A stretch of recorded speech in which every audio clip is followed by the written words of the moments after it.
പ്രിയപ്പെട്ടവരെ, എല്ലാവർക്കും നമസ്കാരം. 20ാം നൂറ്റാണ്ടിൻ്റെ ചിന്താചരിത്രത്തെ ഏറ്റവും അധികം സ്വാധീനിച്ച ആശയങ്ങളിലൊന്നാണ് ബഹുസ്വരത എന്നത്. വാസ്തവത്തിൽ അത് സാമൂഹ്യ ചിന്തയുടെയോ രാഷ്ട്രീയ വിചാരങ്ങളുടെയോ പശ്ചാത്തലത്തിൽ രൂപപ്പെട്ടൊരാശയമല്ല. മുഖ്യമായിട്ടും നോവൽ പഠനത്തെ കേന്ദ്രീകരിച്ച് 20ാം നൂറ്റാണ്ടിൽ ലോകത്തെ ഏറ്റവും പ്രാമാണികനായ നോവൽ സൈദ്ധാന്തികൻ മിഖായേൽ ബക്തിൻ രൂപപ്പെടുത്തിയ ഒരാശയമാണ് ബഹുസ്വരത എന്ന് നാം മലയാളത്തിൽ പരിഭാഷപ്പെടുത്തി പോരുന്ന പോളിഫോണി എന്ന ആശയം. അതിൻ്റെ മലയാള പരിഭാഷ എന്ന നിലയ്ക്കാണ് ബഹുസ്വരത എന്ന വാക്ക് നാം ഉപയോഗിക്കുന്നത്. ഈ വാക്ക് നാം ആ വാക്കിനെ സാധാരണ നിലയിൽ മനസ്സിലാക്കുമ്പോൾ തോന്നാവുന്ന ഒരു ആശയത്തിൽ നിന്ന് കുറേയേറെ വ്യത്യസ്തവുമാണ്. ബഹുസ്വരത എന്നത് സ്വരബാഹുല്യമല്ല. നിരവധി സ്വരങ്ങൾ ഒരുമിച്ച് ചേർന്ന് നിൽക്കുന്ന ഒരിടം എന്നർത്ഥത്തിൽ അനവധി സ്വരങ്ങളുടെ വ്യത്യസ്തതകളുടെ ഒരുമിച്ചുള്ള നിൽപ്പ് എന്ന അർത്ഥത്തിലല്ല അദ്ദേഹം, അല്ലെങ്കിൽ അങ്ങനെ ഉള്ള അർത്ഥം മാത്രമല്ല പോളിഫോണി എന്ന വാക്കിന് അദ്ദേഹം നൽകുന്നത്. ഡോസ്റ്റോയെവ്സ്കിയുടെ നോവലുകളെക്കുറിച്ച് പഠിക്കുമ്പോഴാണ് നോവലിൻ്റെ തന്നെ മൗലികമായൊരു സവിശേഷതയെ സൂചിപ്പിക്കുന്ന ആശയമായിട്ട് അദ്ദേഹം ഇത് ഉയർത്തിക്കൊണ്ടുവരുന്നത്.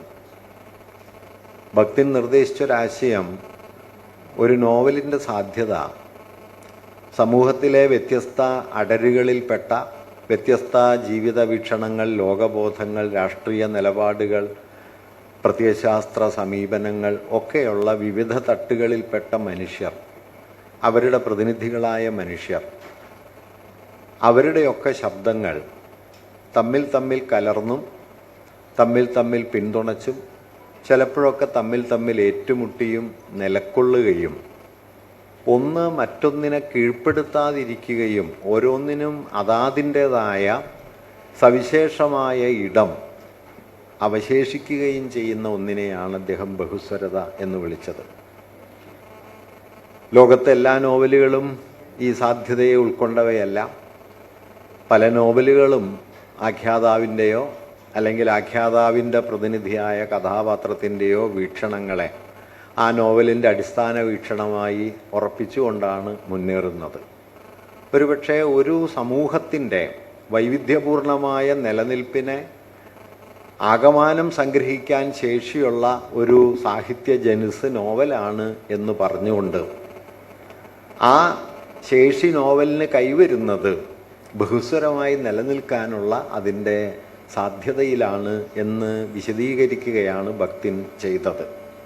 പല സ്വരങ്ങളുണ്ടാവുക എന്ന് മാത്രമല്ല, ആ സ്വരങ്ങൾക്കൊക്കെ അതാതിൻ്റെതായ നിലനിൽപ്പുണ്ടാവുക, അതിലൊന്നിനെ മറ്റൊന്ന് അന്തിമമായി കീഴ്പ്പെടുത്താതിരിക്കുക. ഏറ്റവും ചെറുതായ സ്വരം പോലും വൈലോപ്പിള്ളി കവിതയിൽ പറഞ്ഞതുപോലെ എന്നുടെ ഒച്ച കേട്ടുവോ വേറിട്ട് എന്ന് അന്വേഷിച്ചറിയാൻ പാകത്തിന് ബാക്കി നിൽക്കുകയും ചെയ്യുക എന്നതാണ് നോവലിൻ്റെ ഒരു വലിയ സാധ്യതയെന്നും ആ സാധ്യതയെ ലോക നോവലിൻ്റെ ചരിത്രത്തിൽ ഏറ്റവും കൂടുതൽ ഉപയോഗപ്പെടുത്തിയ നോവലിസ്റ്റ് മിഖായേൽ ബക്തിൻ ഡോസ്റ്റോയെവ്സ്കിയാണ് എന്നും മിഖായേൽ ബക്തിൻ പറയുകയുണ്ടായി.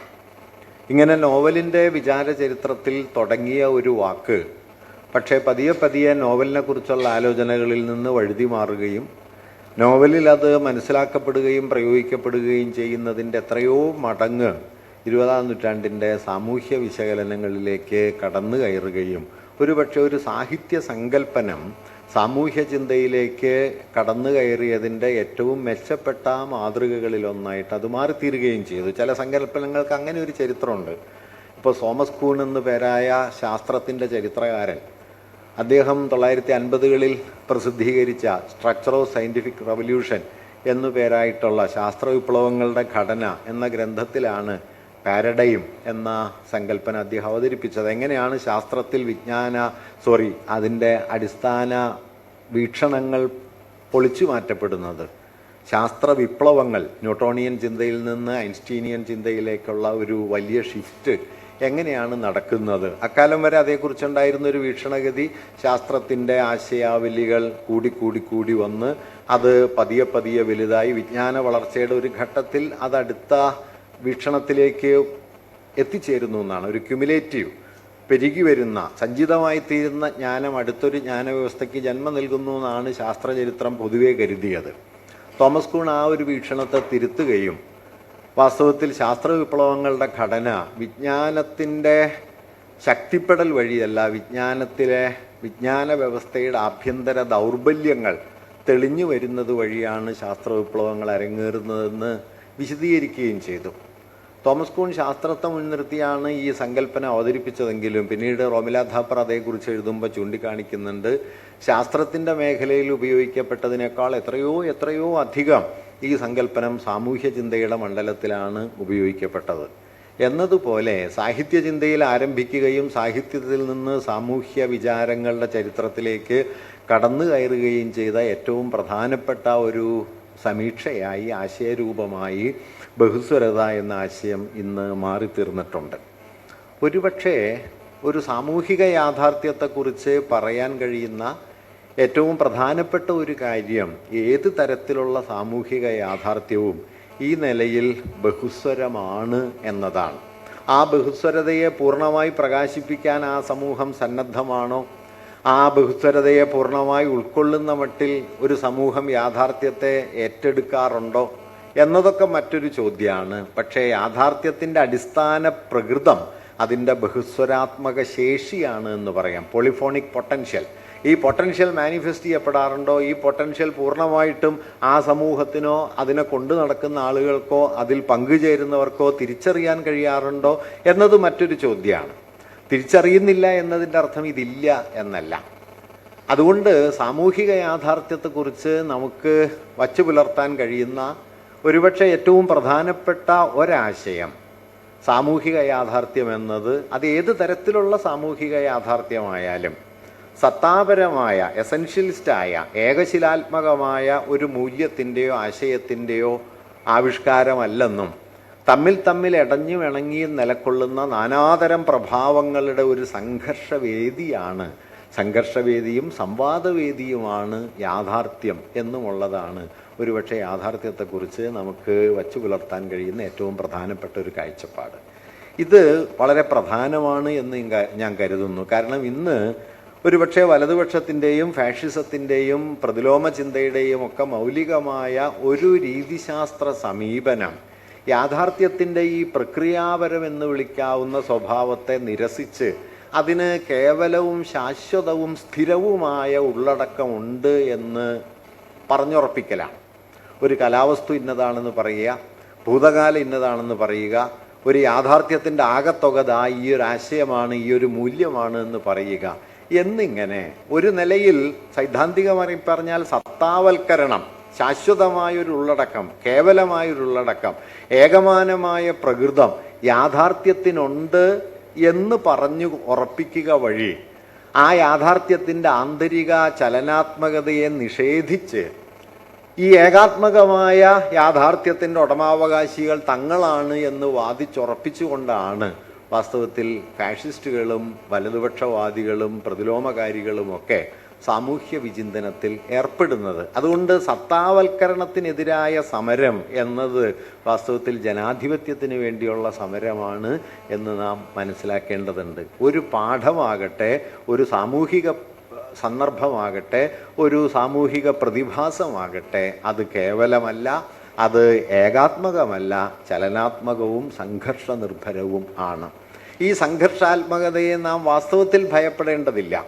ചരിത്രത്തിൽ യാഥാർത്ഥ്യത്തിൽ വൈരുദ്ധ്യങ്ങളുണ്ട് എന്നതുകൊണ്ട് നാം അതിനെ മറച്ചു വയ്ക്കാൻ ശ്രമിക്കേണ്ടതില്ല. വൈരുദ്ധ്യങ്ങളെ ഭയപ്പെടാതിരിക്കുക എന്നതാണ് ഒരുപക്ഷെ സാമൂഹ്യ വിശകലനത്തിൽ നാം പുലർത്തേണ്ടുന്ന പ്രധാനപ്പെട്ട ഒരു കാര്യം. അതുകൊണ്ട് തമ്മിൽ ഇണങ്ങി നിൽക്കുന്നു എന്നത് മാത്രമല്ല ഒരു സമൂഹ യാഥാർത്ഥ്യം, അല്ലെങ്കിൽ ഒരു യാഥാർത്ഥ്യം അതെന്തുമാകട്ടെ. അത് തമ്മിൽ ഇണങ്ങുന്ന ഘടകങ്ങൾ മാത്രമല്ല, തമ്മിൽ ഇടയുന്ന ഘടകങ്ങളും കൂടിയുണ്ട്. ഇണങ്ങി നിൽക്കുന്നത് പോലെ ഇടഞ്ഞു നിൽക്കുന്ന ഘടകങ്ങളും ഈ യാഥാർത്ഥ്യത്തിൻ്റെ ഉള്ളടക്കത്തിലുണ്ടെന്നും അതുകൂടി ചേർന്ന് സമൂഹ യാഥാർത്ഥ്യത്തെ മനസ്സിലാക്കണം എന്നതും പ്രധാനപ്പെട്ട ഒരു കാര്യമാണ്. പക്ഷെ ഇത് യാഥാർത്ഥ്യത്തിൻ്റെ ഈ അടിസ്ഥാന പ്രകൃതത്തെ ഞാൻ പറഞ്ഞു വരുന്നത്, അതുകൊണ്ട് ബഹുസ്വരത എന്ന് പറയുന്നത് യാഥാർത്ഥ്യത്തിനെക്കുറിച്ച് നാം ഉണ്ടാക്കിയെടുക്കുന്ന പുതിയൊരു വിശദീകരണമല്ല, യാഥാർത്ഥ്യത്തിൻ്റെ അടിസ്ഥാന പ്രകൃതമാണ്. ആ അടിസ്ഥാന പ്രകൃതത്തെ തിരിച്ചറിയാൻ നമുക്ക് കഴിയുന്നുണ്ടോ എന്നിടത്താണ് വാസ്തവത്തിൽ പ്രശ്നം അടങ്ങിയിട്ടുള്ളത്. ഈ ബഹുസ്വരാത്മകതയെ തിരിച്ചറിയാൻ കഴിയുമോ? തിരിച്ചറിയാൻ കഴിയാത്ത മട്ടിൽ ആധിപത്യപരമായ വീക്ഷണഗതികൾ, ആധിപത്യപരമായ താല്പര്യങ്ങൾ നമ്മുടെ ലോകബോധത്തെ നിയന്ത്രിക്കുമോ? അതുകൊണ്ട് ബഹുസ്വരത എന്നത് മുകളിൽ നിന്ന് നാം ഒരു യാഥാർത്ഥ്യത്തിലേക്ക് കൃത്രിമമായി കുത്തിച്ചെലുത്തുന്ന ഒന്നല്ല, യാഥാർത്ഥ്യത്തിൻ്റെ അടിസ്ഥാന സ്വഭാവമാണ്. പക്ഷേ ഈ അടിസ്ഥാന സ്വഭാവത്തെ തിരിച്ചറിയാൻ പറ്റാത്ത മട്ടിൽ നമ്മുടെ ധാരണാമണ്ഡലത്തിന് മുകളിലേക്ക് മറ്റു തരത്തിലുള്ള വീക്ഷണഗതികൾക്ക് ഇടം കിട്ടുന്നു, മേൽക്കൈ കിട്ടുന്നു. അത് ഉള്ളതിനെ അതായി മനസ്സിലാക്കുന്നതിൽ നിന്ന് നമ്മെ തടയുകയും ചെയ്യുന്നു. അതുകൊണ്ട് ബഹുത്വം, ഇപ്പം ഞാൻ മറ്റൊരു നിലയിൽ കൂടി പറയാം, മനുഷ്യാവസ്ഥ എന്ന് പറയുന്നതിൽ വാസ്തവത്തിൽ ഈ ബഹുത്വമുണ്ട്. ഈ ബഹുത്വം എന്ന് പറയുന്നത് ഒരുപക്ഷെ ഇന്ന് ഏറ്റവും കൂടുതൽ ചർച്ചാ വിഷയമായിട്ടുള്ള നമ്മുടെ സെക്ഷുവാലിറ്റിയെ സംബന്ധിച്ച് മനുഷ്യരുടെ ലൈംഗിക സ്വത്വം എന്ന് പറയുന്നത് വളരെ അയവാർന്നതും ഫ്ലൂയിഡ് എന്ന് വിളിക്കാവുന്ന ഒരു ദ്രവരൂപമാർന്നതുമായ ഒന്നാണ്. പക്ഷെ ആധുനികത ഈ ആശയത്തെ അതേപടി നിലനിർത്താൻ അനുവദിച്ചിട്ടില്ല. മറിച്ച് ദ്രവരൂപമായ, പലതുകൾ കലർന്നിട്ടുള്ള, പല ഛായകളുള്ള മനുഷ്യരുടെ ലൈംഗിക സ്വത്വങ്ങൾക്ക് മുകളിൽ ഏകമാനമായ ഒരു ലൈംഗികതാ സങ്കല്പത്തെ ആരോപിച്ചുറപ്പിച്ചാണ് വാസ്തവത്തിൽ ആധുനികത മനുഷ്യനെ നിർമ്മിച്ചത് എന്ന് പറയാം.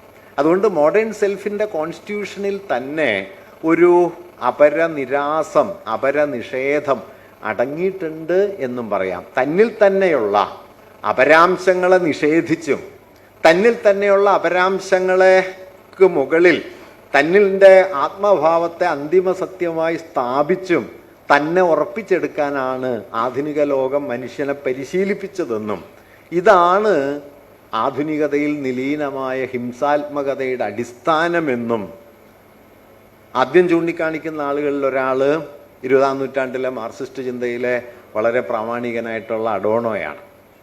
അഡോണോയും ഹോർഖൈമറും ചേർന്ന് എഴുതിയ ഡയലക്റ്റിക് ഓഫ് എൻലൈറ്റൻമെൻറ്റ്, ജ്ഞാനോദയത്തിലെ വൈരുദ്ധ്യാത്മകത എന്ന ഗ്രന്ഥത്തിൽ അവർ ചൂണ്ടിക്കാണിക്കാൻ ശ്രമിച്ച ഒരു കാര്യം, ഈ ഫാസിസം എന്ന് നാം പറയുന്നത്, ഫാസിസം ആധുനികതയിലേക്ക് അതിനെ അട്ടിമറിച്ചുകൊണ്ട് പുറമേ നിന്ന് കടന്നു വന്ന ഒന്നല്ല, മറിച്ച് ആധുനികതയ്ക്കുള്ളിലെ ആത്മബോധത്തിൽ തന്നെ നിലീനമായിരിക്കുന്ന ഹിംസാത്മകതയിൽ ഫാസിസത്തിൻ്റെ വേരുണ്ട്. കാരണം ആധുനികത മനുഷ്യനെ നിർവഹിച്ചത്, ഞാനൊരാണായി തീരുന്നത് പെൺമയുടെ എല്ലാ ഭാവഭാവങ്ങളെയും, പെൺമയുടെ പദാവലി, ഉടുപ്പ്, നടപ്പ്, ചലനം, അംഗവിന്യാസ രീതികൾ എല്ലാറ്റിനെയും എൻ്റെ ഭാഷയിൽ നിന്ന്, പ്രകൃതത്തിൽ നിന്ന് പൂർണ്ണമായി തേച്ചുമാച്ച് കളയുമ്പോൾ ഞാനൊരു ഉത്തമ പുരുഷനായി തീരുന്നു.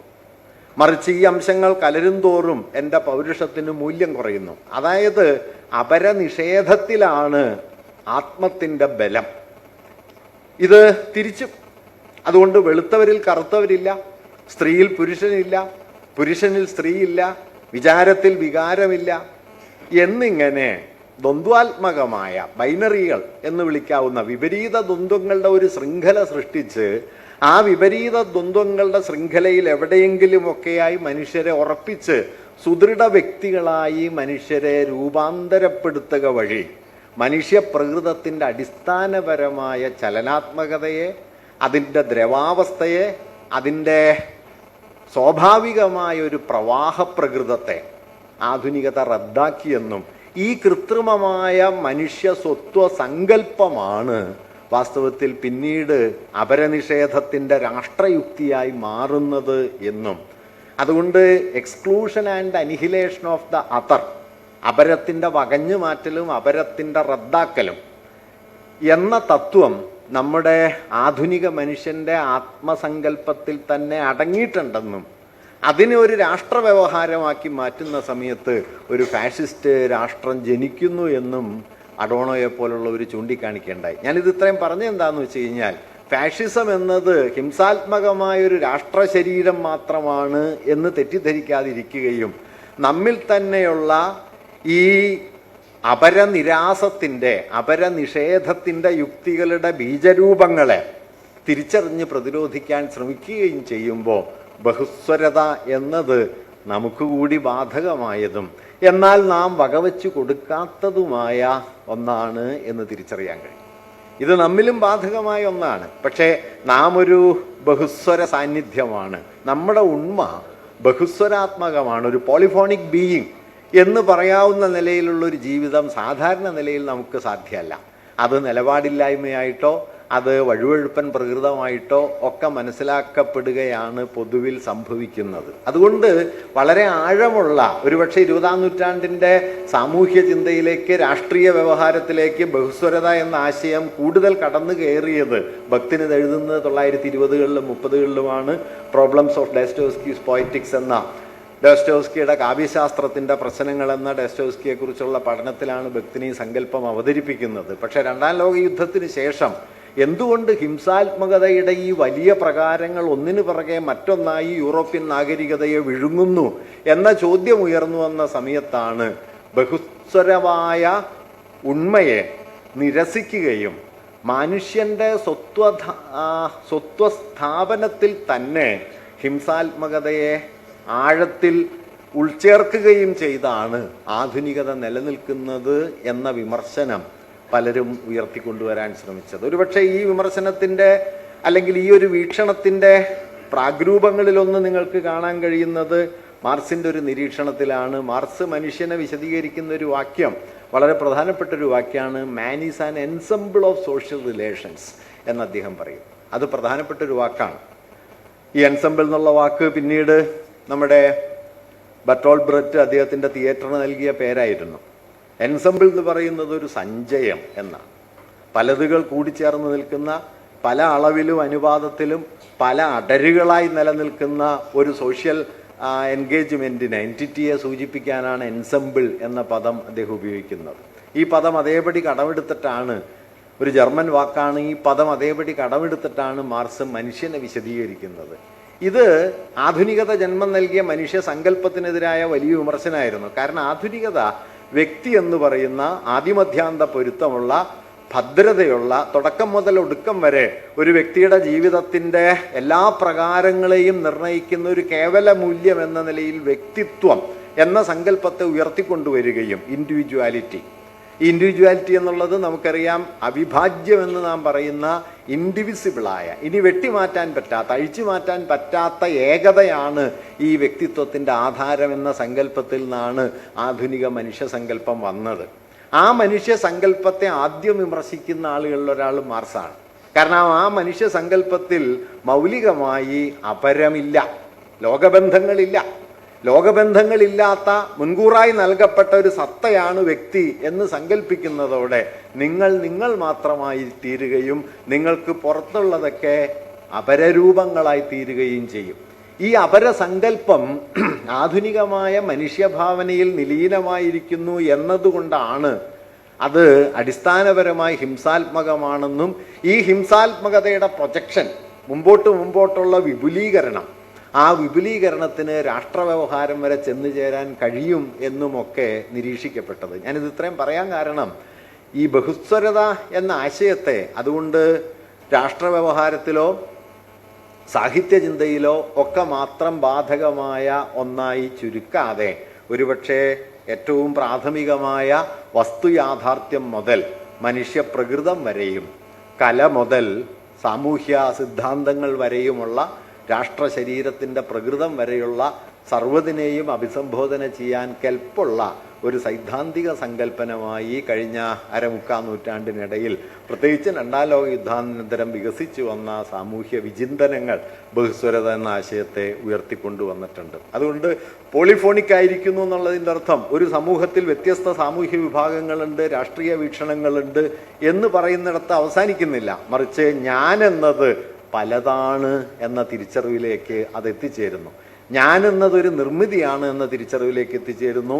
അതിൽ നാനാതരം ഘടകങ്ങൾ കൂടിക്കലർന്നു നിൽക്കുന്നു എന്നും ഇവയുടെ കൊടുക്കൽ വാങ്ങലുകളാണ് വ്യക്തി എന്ന ചരിത്രബന്ധമായി പരിണമിക്കുന്നത് എന്നുമുള്ള ബോധ്യത്തിലേക്ക് അത് എത്തിച്ചേരുന്നു.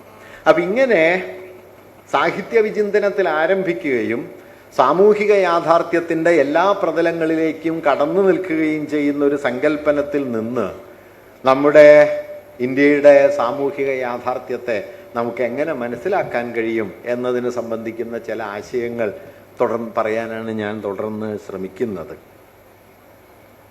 നമ്മുടെ ഭരണഘടനാ അസംബ്ലിയിലെ പ്രധാനപ്പെട്ട ചർച്ചാ വിഷയങ്ങളിൽ ഒന്ന് സിന്ധു നദിയെ ഹിന്ദു എന്ന് സൂചിപ്പിക്കുകയും സിന്ധു തീരവാസികളെ സൂചിപ്പിക്കുന്ന വാക്കായിട്ട് ഹിന്ദുക്കൾ എന്ന വാക്ക് ഉപയോഗിക്കുകയും ചെയ്തു തുടങ്ങിയത്.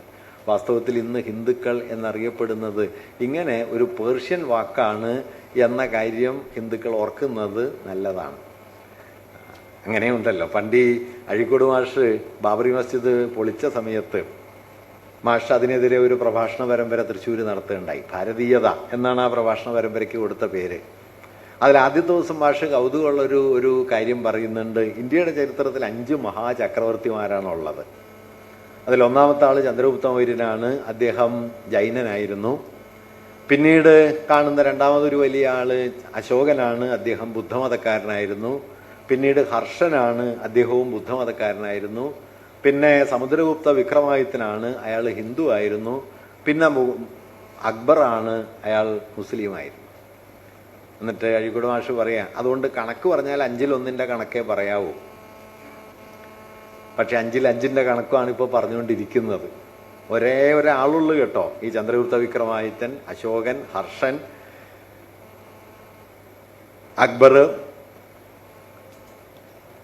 വിക്രമാദിത്യൻ. ഈ 5 പേരെ ചേർത്താൽ ഒരാളെ ഹിന്ദു ആയിട്ടുള്ളൂ. റോമില ഥാപ്പർ അതിനെക്കുറിച്ച് രസമുള്ള ഒരു നിരീക്ഷണം പിന്നെ നടത്തുന്നുണ്ട്. ഇന്ത്യ ഭരിച്ച ഒരേ ഒരു ഹൈന്ദവ മഹാചക്രവർത്തിയായ വിക്രമാദിത്യന്റെ സദസ്സിൽ ചെന്ന് അദ്ദേഹത്തോട് നിങ്ങളൊരു ഹിന്ദുവാണോ എന്ന് ആരെങ്കിലും ചോദിച്ചിരുന്നെങ്കിൽ ആ ചോദ്യം അദ്ദേഹത്തിന് മനസ്സിലാവുമായിരുന്നില്ല എന്ന് ഥാപ്പർ എഴുതുന്നുണ്ട്. കാരണം സമുദ്രഗുപ്ത വിക്രമാദിത്യന്റെ കാലത്ത് ഹിന്ദു എന്ന വാക്ക് മതസൂചകമായ ഒരു വാക്കായി മാറി തീർന്നിട്ടില്ല. അത് ഭൂപ്രദേശപരമായ സൂചനകൾ ഉൾക്കൊള്ളുന്ന ഒരു വാക്കാണ്. സിന്ധൂതീരവാസികളെ പൊതുവെ സൂചിപ്പിക്കുന്ന വാക്കായി പേർഷ്യൻ ടെക്സ്റ്റുകളിലും മറ്റും പ്രചാരത്തിലുണ്ട് എന്നല്ലാതെ ഇന്ത്യയിലുടനീളം പ്രചാരത്തിലുള്ളതോ ഒരു സവിശേഷ മതസ്വത്വത്തെ സൂചിപ്പിക്കുന്നതോ ആയ വാക്കായിട്ട് അത് മാറിത്തീർന്നിട്ടില്ല എന്ന കാര്യം അദ്ദേഹം റോമില ഥാപ്പർ ആ ലേഖനത്തിൽ പറയുന്നുണ്ട്. അതുകൊണ്ട് താരതമ്യേന വാസ്തവത്തിൽ ഗുപ്തകാലത്തിന് ശേഷം ഏതാണ്ട് AD 5-6 നൂറ്റാണ്ടുകൾക്ക് ശേഷമാണ് ഹിന്ദു എന്ന വാക്ക് ധർമ്മം എന്ന അർത്ഥത്തിൽ കൂടുതൽ വിപുലമായി പ്രചരിക്കാൻ തുടങ്ങിയത്. അതുതന്നെ മതപരമായ അർത്ഥവിവക്ഷകളിലേക്ക് എത്തുന്നത് കൗതുകകരമായ ഒരു കാര്യമാണ്. ഇന്ത്യയിലെ ഹിന്ദുത്വത്തിൻ്റെ ചരിത്രത്തോട് നാഭീനാള ബന്ധമുള്ള ഒരു കാര്യമാണ്. ഈ ഹിന്ദു എന്ന വാക്ക് മതസൂചകമായി തീരുന്നത് ബ്രിട്ടീഷ് സെൻസസ് റിപ്പോർട്ടുകളിലാണ്. 19-ാം നൂറ്റാണ്ടിൻ്റെ ആദ്യ പകുതിയിൽ ഇന്ത്യയിൽ ജനസംഖ്യാ കണക്കെടുപ്പ് ആരംഭിച്ചു. ജനസംഖ്യാ കണക്കെടുപ്പ് ആരംഭിച്ച സമയത്ത് ഇന്ത്യയിലെ ജനങ്ങളെ മുഴുവൻ മതപരമായി എണ്ണിത്തിട്ടപ്പെടുത്താനായിട്ട് 1831 സെൻസസ് തീരുമാനിക്കുന്നു. അങ്ങനെ സെൻസസിന് തുരുങ്ങുന്ന സമയത്താണ് ഇന്ത്യയിൽ ക്രിസ്ത്യാനികളുണ്ട്, പാഴ്സികളുണ്ട്, സിഖുകാരുണ്ട്, മുസ്ലിങ്ങളുണ്ട്. ഇതെല്ലാം കഴിഞ്ഞാൽ 100 കണക്കിന് ജാതികളുണ്ട്. ഈ ജാതികളിൽ ആരാണ് ഹിന്ദു എന്താണ് ഈ ജാതിയുടെ മതം എന്ന ചോദ്യം കാസ്റ്റേ ഉള്ളൂ ഇവിടെ. മതം എന്ന് പറയുന്നത് ഏറിയ പങ്ക് ഒരു സങ്കല്പനാണ്. അതുകൊണ്ടാണ് ഹിന്ദു മതം എന്നുള്ളത് ഒരു ആധുനിക മതമാണെന്ന് പറയുന്നത്. പൗരാണികമായ വേരുകൾ, വേദങ്ങൾ മുതലുള്ള പാരമ്പര്യം എന്നൊക്കെ പറഞ്ഞാൽ ഒരു നിലയ്ക്ക് ശരിയാണെങ്കിലും വാസ്തവത്തിൽ ആ ശരി ബന്ധപ്പെട്ടിരിക്കുന്നത് ഹിന്ദു മതത്തോട് എന്നതിനേക്കാൾ ബ്രാഹ്മണ മതത്തോടോ വൈദിക മതത്തോടോ ആണ്. ഹിന്ദു എന്ന മതസങ്കല്പം താരതമ്യേന ആധുനികമാണ്. അത് ഈ സെൻസസ് റിപ്പോർട്ടുകൾ തയ്യാറാക്കിയ സമയത്ത് ഈ ജാതികളുടെ മതം എന്താണ് എന്നാലോചിക്കുന്ന ഒരു ഘട്ടം വരികയും ആദ്യം ഉണ്ടായ ഒരു തീരുമാനം ബ്രാഹ്മണ വിഭാഗത്തിൽപ്പെട്ടവർ ഹിന്ദുക്കളാണ് എന്നും ബ്രാഹ്മണരോട് സഹവസിക്കാൻ കഴിയുന്ന വിഭാഗങ്ങളിൽപ്പെട്ടവർ ഹിന്ദുക്കളാണ് എന്നുമാണ്. ബ്രാഹ്മണരോട് സഹവസിക്കുന്നവർ ഹിന്ദുക്കളാണെന്ന് പറയുമ്പോൾ എത്തിച്ചേരുന്ന ഒരു പ്രശ്നം എന്താണെന്ന് വെച്ചാൽ, ബ്രാഹ്മണരോടൊപ്പം ഭക്ഷണം കഴിക്കാനോ അവരോടൊപ്പം വിവാഹബന്ധങ്ങളിൽ ഏർപ്പെടാനോ സഹവസിക്കാനോ കഴിയുന്നവർ താരതമ്യേന വളരെ കുറഞ്ഞവരാണ് എന്നതുകൊണ്ട് തന്നെ ഹിന്ദുക്കളുടെ എണ്ണം വളരെ പെട്ടെന്ന് ഒരു ന്യൂനപക്ഷമായി തീരും. ഇതിനെതിരെ വലിയ എതിർപ്പ് വന്ന സമയത്താണ് അവസാനം ഭേദഗതി ചെയ്ത് വന്ന അവസാനത്തെ തത്വം എന്താന്ന് വെച്ചാൽ, മറ്റ് മതങ്ങളിൽ പെടാത്തവരായി ആരൊക്കെ ഇന്ത്യയിലുണ്ടോ അവരെല്ലാം ഹിന്ദുക്കളാണ് എന്ന തീർപ്പിലെത്തിയത്. അങ്ങനെയാണ് ആദിവാസി ഹിന്ദു ആയത്, അങ്ങനെയാണ് ദളിതര് ഹിന്ദുക്കളായത്. അല്ലാതെ ഹിന്ദുമതം എന്ന് നാം ഇന്ന് വ്യവഹരിക്കുന്ന മതത്തിൻ്റെ വിചാര രീതികളോടോ ആശയക്രമത്തോടോ സ്വാഭാവികമായി ബന്ധപ്പെട്ട നിലയിലല്ല. പക്ഷെ ഞാനിത് പറഞ്ഞെന്താന്ന് വെച്ച് കഴിഞ്ഞാൽ, അതുകൊണ്ട് പിൽക്കാലത്ത് വികസിച്ചു വന്നൊരു മതസ്വത്വത്തെ ചരിത്രത്തിൻ്റെ അങ്ങേ തലയിൽ നിന്ന് നമ്മൾ നിർദ്ധാരണം ചെയ്യാൻ ശ്രമിക്കുന്നതിൽ കഥയൊന്നുമില്ല. ഈ വാക്ക് തന്നെ ഹിന്ദു എന്ന വാക്ക് സപ്തസിന്ധു എന്ന വാക്കിൽ നിന്ന് ഉരുത്തിരിഞ്ഞു വരുന്നതുമാണ്. ഈ ഹിന്ദു എന്ന വാക്കിനെ പിന്നീട് ഗ്രീക്കുകാര് അവരുടെ ഭാഷാരീതി അനുസരിച്ച് പദാദിയിലെ ഹകാരത്തെ നിശബ്ദമാക്കുകയും അതിനെ ഇകാരം കൊണ്ട് സൂചിപ്പിക്കാൻ തുടങ്ങുകയും ഹിന്ദു എന്ന പദത്തിൽ നിന്ന് ഇൻഡു, ഇൻഡസ്, ഇൻഡോസ് എന്നൊക്കെയുള്ള പ്രയോഗത്തിലേക്ക് അത് എത്തുകയും ചെയ്തു. മെഗസ്തനീസ്, ചന്ദ്രഗുപ്ത മൗര്യന്റെ കാലത്ത് ഇന്ത്യയിലെത്തുന്ന മെഗസ്തനീസ് സിന്ധു തീരപ്രദേശങ്ങളെ മാത്രമല്ല ഏതാണ്ട് ദക്ഷിണേന്ത്യ വരെയുള്ള ഭൂപ്രദേശങ്ങളെ ഉൾക്കൊള്ളുന്ന ഒരു പദമായിട്ട് ഇൻഡോസ് എന്ന അദ്ദേഹത്തിൻ്റെ ഇൻഡിക്ക എന്നുപേരായ ഗ്രന്ഥത്തിൽ ഉപയോഗിക്കുന്നുണ്ട്. അങ്ങനെ ഇൻഡിക്ക എന്ന വാക്കും ഇൻഡോസ് എന്ന വാക്കും ഭൂപ്രദേശപരമായി വ്യാപ്തിയുള്ള ഒന്നായി തീരുന്നു. ഈ ഇൻഡിക്ക എന്ന വാക്ക്, ഇൻഡോസ് എന്ന വാക്ക് ഇവിടെ നിന്ന് ഗ്രീക്കുകാരിൽ നിന്ന് ലത്തീൻ ഭാഷയിലേക്ക് എത്തുകയും അത് ഇൻഡെ, YINDA എന്ന ഇൻഡെ എന്ന പ്രയോഗത്തിലേക്ക് പോവുകയും അവിടെ നിന്ന് ഫ്രഞ്ച് ഭാഷയിലേക്കും ഇംഗ്ലീഷിലേക്കും പോവുകയും ഇംഗ്ലീഷിലെത്തുന്ന സമയത്ത് അത് ഇന്ത്യ എന്നായി തീരുകയും ചെയ്യുന്നു. അങ്ങനെ നോക്കിയാൽ ചന്ദനം എന്ന സംസ്കൃത പദത്തിൽ നിന്ന് ആരംഭിച്ച് സിന്ധു എന്ന നദീനാമമായി തീർന്ന് അത് ഹിന്ദു എന്ന അറബിക് പേർഷ്യൻ വാക്കായി പരിണമിച്ച് അതിൽ നിന്ന് ഇൻഡസ് എന്നും ഇൻഡോസ് എന്നുമുള്ള ഗ്രീക്ക് പദമായി തീർന്ന് അതിൽ നിന്ന് ഇൻഡെ എന്ന ലത്തീൻ പദമായി തീർന്ന് ആ ലത്തീൻ പദത്തിൽ നിന്ന് ഇന്ത്യ എന്ന ഇംഗ്ലീഷ് വാക്കായിട്ട് മാറുകയാണ് ചെയ്തത്. അങ്ങനെ നോക്കിയാൽ 2800 വർഷത്തിനിടയിൽ 6-7 സംസ്കാരങ്ങൾ, 6-7 ഭാഷകൾ, വ്യത്യസ്ത ജനതകൾ ഇവരുടെ ജീവിത ചരിത്രത്തെയും പരിണാമ ചരിത്രത്തെയും കൂടിക്കലരുകളിലെയും ഉൾക്കൊണ്ട് നിൽക്കുന്ന ഒരു വാക്കാണ് ഇന്ത്യ എന്ന് വരും. അതുകൊണ്ട് ഇന്ത്യ എന്ന വാക്ക് നിങ്ങൾ ഈ ഭൂപ്രദേശത്തിൻ്റെ നാമമായി സ്വീകരിക്കുന്ന സമയത്ത് സംഭവിക്കുന്ന ഒരു കാര്യം, അത് ഈ ഭൂപ്രദേശത്തിൻ്റെ സുദീർഘമായ ഒരു ബഹുസംസ്കാര ഭാവത്തെയും, മൾട്ടികൾച്ചറൽ ക്യാരക്ടർ, ബഹുസംസ്കാര ഭാവത്തെയും ഈ രാജ്യത്തിൻ്റെ സുദീർഘമായ പരിണാമ ചരിത്രത്തെയും ഉൾക്കൊള്ളുന്ന ഒരു വാക്കായി നിൽക്കുന്നു എന്നതാണ്. ആ നിലയിൽ ഇന്ത്യ എന്ന പേര് ചരിത്രപരവും ബഹുസംസ്കാര നിഷ്ഠവുമാണ് എന്ന് പറയാം. മറുഭാഗത്ത് ഭാരതം എന്ന വാക്കിനെ നമുക്ക് എവിടെയാണ് കാണാൻ കഴിയുക? ഭാരതം ഒരു ഭൂപ്രദേശ സൂചന എന്ന നിലയ്ക്ക് ആദ്യം പ്രത്യക്ഷപ്പെടുന്നത് പുരാണങ്ങളിലാണ്. വായുപുരാണം പോലുള്ള പുരാണങ്ങളിലാണ്. അത് BC അവസാന നൂറ്റാണ്ടുകളിലാണ്. അതിനെല്ലാം വളരെ മുമ്പ് ഈ സിന്ധുവും അതുപോലെ ഹിന്ദുവുമൊക്കെ രൂപപ്പെട്ട് കഴിഞ്ഞു. ഭാരതം എന്ന വാക്കിന് 2-3 തരത്തിലുള്ള അർത്ഥവിവക്ഷകളുണ്ട്. അതിലൊന്ന് ഭരതന്റെ വംശം, മഹാഭാരതത്തിലൊക്കെ കാണുന്ന ഭരതവംശം, ഭരതന്റെ പിന്തുടർച്ചക്കാരുടെ ഭൂപ്രദേശം എന്നർത്ഥത്തിൽ ഭരതവംശത്തിൻ്റെ സ്ഥാനം എന്നുണ്ട്. ഒരുപക്ഷെ കൂടുതൽ പ്രചാരമുള്ള വിശദീകരണം അതാണ്. മറ്റൊരു വിശദീകരണമുള്ളത് ശ്രീരാമൻ്റെ അനുജനായ ഭരതനുമായി ബന്ധപ്പെട്ടാണ്. അതിനങ്ങനെ ആധികാരികതയൊന്നുമില്ല. ഭരതനെ അങ്ങനെ ഒരു വംശസ്ഥാപകനായിട്ടൊന്നും കാണുന്നില്ല. ഒരുപക്ഷെ കുറച്ചുകൂടി പൂർവ്വകാലത്ത് പ്രാധാന്യമുള്ള ഒരു വിശദീകരണം ജൈന പാരമ്പര്യത്തിലെ തീർത്ഥങ്കരന്മാരിൽ 2ാമത്തെ തീർത്ഥങ്കരനായിട്ടുള്ള ഭരതേശ്വരൻ, ഈ ഭരതേശ്വരൻ്റെ പേരിലാണ് വാസ്തവത്തിൽ ഇരിങ്ങാലക്കുടയിലെ കൂടൽമാണിക്യ ക്ഷേത്രം നിലവിൽ വന്നത്. പിന്നീട് അത് ഹിന്ദുക്കളുടെ കയ്യേറ്റത്തിന് വിധേയമായി ഭരതക്ഷേത്രമായി പരിണമിക്കുകയാണ് ചെയ്തത്. ഇതത് ഭരതക്ഷേത്രമായിട്ടാണ് അറിയപ്പെടുന്നത്. ശ്രീരാമൻ്റെ അനുജൻ ഭരതനാണ് അവിടെ ഉള്ളത്. വാസ്തവത്തിൽ ജൈന തീർത്ഥങ്കരനായിട്ടുള്ള ഭരതേശ്വരനാണ്. ഈ ഭരതേശ്വരൻ്റെ പാരമ്പര്യമാണ് ഭാരതത്തിനുള്ളത് എന്ന വാദവുമുണ്ട്.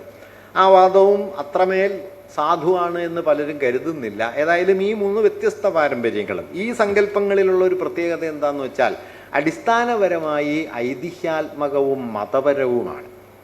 നിങ്ങളിതിൽ ഏതർത്ഥ സൂചന എടുത്താലും ഐതിഹ്യാത്മകവും മതപരവുമാണ്. ഐതിഹ്യാത്മകവും മതപരവുമായ ഒട്ടൊക്കെ മിത്തിക്കലായ ഒരു സംജ്ഞയാണോ, ചരിത്രപരവും ബഹുഭാവനിഷ്ഠവും ആയ ഒരു സംജ്ഞയാണോ ഒരു രാജ്യത്തിൻ്റെ പേരായി തീരേണ്ടത് എന്നത് ആ രാജ്യത്തിൻ്റെ സ്വഭാവ നിർവചനവുമായി ബന്ധപ്പെട്ട ഒരു കാര്യമാണ്. അതുകൊണ്ട് ഇന്ത്യ എന്ന വാക്കിൽ ചരിത്രപരമായൊരു ബഹുത്വം സന്നിഹിതമായിരിക്കുന്നു. ഭാരതം എന്ന വാക്കിലാകട്ടെ താരതമ്യേന മതാത്മകവും ഐതിഹ്യാത്മകവുമായ ഒരു ഭൂതകാല ഭാവന അടങ്ങിയിരിക്കുന്നു. ഈ 2 വാക്കുകൾക്കും എതിരെ മറ്റൊരു വാക്കുകൂടി അക്കാലത്ത് ഉയർന്നു വരികയുണ്ടായി കേട്ടോ. അതിലൊരു കൗതുകം, ഇന്ത്യയിലെ 2 തരത്തിലുള്ള മത തീവ്രവാദികളും വാദിച്ചത് ഈ 2 വാക്കുകൾക്കും വേണ്ടിയിട്ടല്ല. 2 കൂട്ടരും ഒരുമിച്ച് വാദിച്ചത് ഹിന്ദുസ്ഥാൻ എന്ന വാക്കിന് വേണ്ടിയിട്ടാണ്. ഡൽഹി സുൽത്താനേറ്റിൻ്റെ കാലം മുതൽ മുഗൾ ഭരണാധികാരികൾ വരെ സുദീർഘമായി ഉപയോഗിച്ചു വന്നൊരു വാക്ക് എന്ന നിലയിൽ, അറേബ്യൻ മേഖലകളിൽ പ്രചാരത്തിലുള്ള ഒരു വാക്ക് എന്ന നിലയിൽ ഹിന്ദുസ്ഥാൻ എന്ന വാക്കാണ് വേണ്ടത് എന്ന് ഇസ്ലാമിക പാരമ്പര്യത്തിൻ്റെ പ്രതിനിധികളായ ആളുകൾ പാർലമെന്റിലെ കോൺസ്റ്റിറ്റ്യൂവന്റ് അസംബ്ലിയിൽ വാദിക്കുന്നുണ്ട്. മറുഭാഗത്ത് ഹിന്ദു മഹാസഭക്കാരടക്കമുള്ള ആളുകൾ ഹിന്ദുസ്ഥാനം എന്ന വാക്ക്, ആ വാക്ക് ആദ്യം ഉപയോഗിക്കുന്നത് സവർക്കറാണ് ഇന്ത്യയെ ഹിന്ദുസ്ഥാനം, സ്ഥാൻ എന്നുള്ള പേർഷ്യൻ വാക്കിനെ, അറബിക് സ്വഭാവമുള്ള വാക്കിനെ സംസ്കൃതീകരിച്ച് സ്ഥാനം എന്ന നിലയിലേക്ക് മാറ്റിയിട്ടാണ് ഹിന്ദുസ്ഥാനം എന്ന് ഉപയോഗിക്കുന്നത്. അങ്ങനെ ഹൈന്ദവ വീക്ഷണത്തിൻ്റെ പ്രതിനിധികളും ഇസ്ലാമിക വീക്ഷണത്തിൻ്റെ പ്രതിനിധികളും ഭരണഘടനാ അസംബ്ലിയിൽ ശക്തമായി വാദിക്കുന്നത് ഹിന്ദുസ്ഥാന് വേണ്ടിയിട്ടാണ്. പക്ഷേ ഹിന്ദുസ്ഥാൻ സ്വീകരിക്കപ്പെട്ടില്ല. കാരണം പാകിസ്ഥാൻ അപ്പുറത്ത് വന്നതുകൊണ്ട് തൊട്ടു പിന്നാലെ ഇപ്പുറത്ത് ഹിന്ദുസ്ഥാൻ വന്നാൽ മതപരമായ ഒരു മറുപുറം പോലെ ഈ രാജ്യം വീക്ഷിക്കപ്പെടുമെന്നതുകൊണ്ട് ആ വാക്കിന് ഏറെ പിന്തുണയൊന്നും കിട്ടിയില്ല. അവശേഷിച്ച 2 വാക്കുകൾ ഇന്ത്യയും ഭാരതവുമായിരുന്നു. അതിൽ സുദീർഘമായ ചർച്ചയെല്ലാം കഴിഞ്ഞിട്ട് അവസാനം ഒട്ടിനിട്ട് ഭാരതത്തെ രണ്ടാമതാക്കി. ഭാരതത്തെ പുറത്താക്കിയൊന്നുമില്ല കേട്ടോ, അത് നമ്മുടെ ഒരു ഡെമോക്രാറ്റിക്കായ ഒത്തുതീർപ്പായിരുന്നു. India that is Bharat. ഭരണഘടനാ അസംബ്ലിയിൽ രസമുള്ളൊരു ചോദ്യം, കമലാപതി ത്രിപാഠി എന്ന് പറയുന്ന കോൺഗ്രസിന്റെ അംഗം, അദ്ദേഹം ഭാരതത്തിന് വേണ്ടി വാദിച്ച ആളാണ്. അദ്ദേഹം അംബേദ്കറോട് ചോദിക്കുന്നുണ്ട്, യൂറോപ്പിൽ ചെന്നിട്ട് ഏത് രാജ്യക്കാരനാണെന്ന് ചോദിക്കുമ്പോൾ ഇന്ത്യ ദാറ്റ് ഈസ് ഭാരത് എന്നാണോ ഉത്തരം പറയേണ്ടത് എന്ന്. അപ്പം അംബേദ്കർ പറഞ്ഞു, താങ്കൾക്ക് സൗകര്യമുള്ള പോലെ ഉത്തരം പറയൂ എന്ന് പറയുന്നുണ്ട്. അംബേദ്കർ ക്ഷോഭിക്കുകയൊക്കെ ചെയ്യുന്നുണ്ട്. നിങ്ങൾ കോൺസ്റ്റിറ്റ്യൂവന്റ് അസംബ്ലി ഡിബേറ്റ് വായിച്ച് നോക്കിയാൽ കാണാം. അപ്പം ഞാൻ പറഞ്ഞു എന്താണെന്ന് വെച്ചാൽ ഇത് ചെറിയ പ്രശ്നമല്ല. ഈ വാക്ക് നിങ്ങൾ രാജ്യത്തെ എങ്ങനെ കാണുന്നു, അതിൻ്റെ ഭൂതത്തെ എങ്ങനെ കാണുന്നു, ഈ ഭൂതകാലത്തെ എങ്ങനെ മനസ്സിലാക്കുന്നു എന്നതുമായി ബന്ധപ്പെട്ടാണ്. സഹജമായ ബഹുത്വവും സഹജമായ വൈവിധ്യവും അതിലെ സംഘർഷങ്ങളുമുള്ള വ്യത്യസ്ത സ്വരങ്ങൾ കൂടിക്കലർന്ന് നിൽക്കുന്ന, ഇടഞ്ഞുമിണങ്ങിയും നിലക്കൊള്ളുന്ന ഒരു ചലനാത്മക പ്രകൃതമാണോ ഇന്ത്യയുടേത്, അതോ അതിനു മുകളിൽ ആരോപിക്കപ്പെട്ട ഏകാത്മകമായ ഒരു സ്വത്വമാണോ ഇന്ത്യയുടേത് എന്ന ചോദ്യമാണ് വാസ്തവത്തിൽ ഇന്ത്യയോ ഭാരതമോ എന്ന ചോദ്യമായി തീർന്നത്. രണ്ടിനെയും കൂട്ടിയിണക്കി നമ്മളൊരു ഒത്തുതീർപ്പിൽ എത്താൻ ശ്രമിക്കുകയുണ്ടായി. ആ ഒത്തുതീർപ്പ് എവിടെയും എത്തിയില്ല എന്നിന്ന് തിരിഞ്ഞു നോക്കിയാൽ നമുക്ക് കാണാനായിട്ട് കഴിയുകയും ചെയ്യും. അതുകൊണ്ട് ഞാൻ പറഞ്ഞു വരുന്നത്, ഇന്ത്യയുടെ ചരിത്രം എന്ന് പറയുന്നതിൽ തന്നെ ഈ ബഹുത്വത്തെ ഉൾക്കൊള്ളാനുള്ള ശ്രമവും ബഹുത്വത്തെ നിരസിക്കാനുള്ള ശ്രമവും തുടക്കം മുതലേ ഉണ്ട് എന്ന് കാണാൻ പറ്റും. വാസ്തവത്തിൽ എന്താണ് നമ്മുടെ രാജ്യത്തിൻ്റെ ബഹുസ്വര സംസ്കൃതിക്ക് സംഭവിച്ചത് എന്നാലോചിച്ചാൽ അത് 2 നിലകളിൽ അതിനെ കാണാം. ഒന്ന്, ഇന്ത്യയുടെ ഭൂതകാലത്തെ മനസ്സിലാക്കേണ്ടത് എങ്ങനെയാണ്. ഇപ്പോൾ ഹിന്ദുത്വ എന്ന സങ്കല്പം അവതരിപ്പിക്കുന്ന സമയത്ത് സവർക്കർ നമ്മൾ സാധാരണ ശ്രദ്ധിക്കാത്ത ഒരു വാക്യം ആ സമയത്ത് അദ്ദേഹം പറയുന്നുണ്ട്, Hindutva is not a word, it's a whole history എന്ന് പറയും. ഹിന്ദുത്വം എന്നതൊരു വെറും വാക്കല്ല, അതൊരു സമഗ്ര ചരിത്രമാണ് എന്ന് പറയും.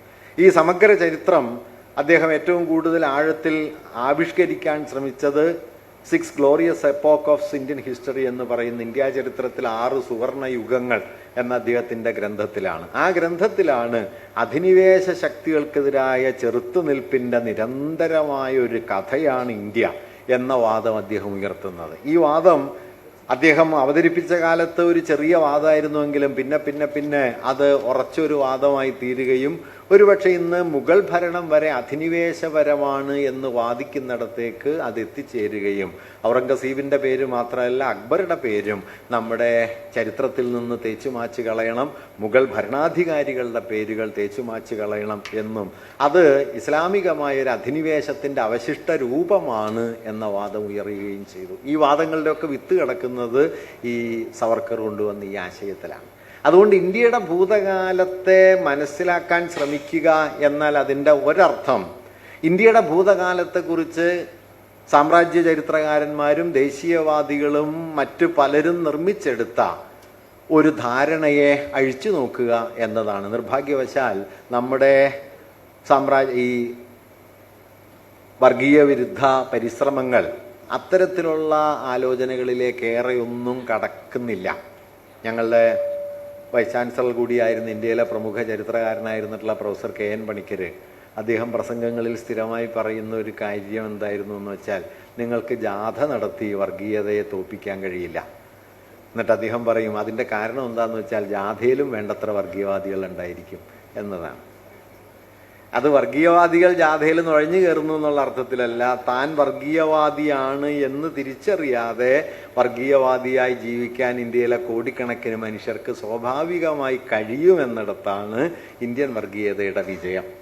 അതുകൊണ്ടാണ് 1984 2 സീറ്റ് മാത്രം ഉണ്ടായിരുന്ന BJP 30 കൊല്ലം കഴിയുമ്പോൾ ഇന്ത്യയിൽ 3-2 ഭൂരിപക്ഷമുള്ള ഒന്നായിത്തീരുന്നത്. രാഷ്ട്രീയമായി പരാജയപ്പെട്ടു എന്നതുകൊണ്ട് പരാജയപ്പെടാത്ത ഒന്നാണ് ഇന്ത്യൻ വർഗീയത എന്ന തിരിച്ചറിവ് വർഗീയതക്കെതിരായ സമരത്തിൻ്റെ സുപ്രധാനമായ അടിസ്ഥാനമാണ്. കാരണം വർഗീയതയുടെ പ്രവൃത്തി മണ്ഡലം രാഷ്ട്രീയ അധികാരത്തിൻ്റെതല്ല, ഭൂതകാലത്തിൻ്റെതാണ്, സംസ്കാരത്തിൻ്റെതാണ്, ചരിത്രത്തിൻ്റെതാണ്.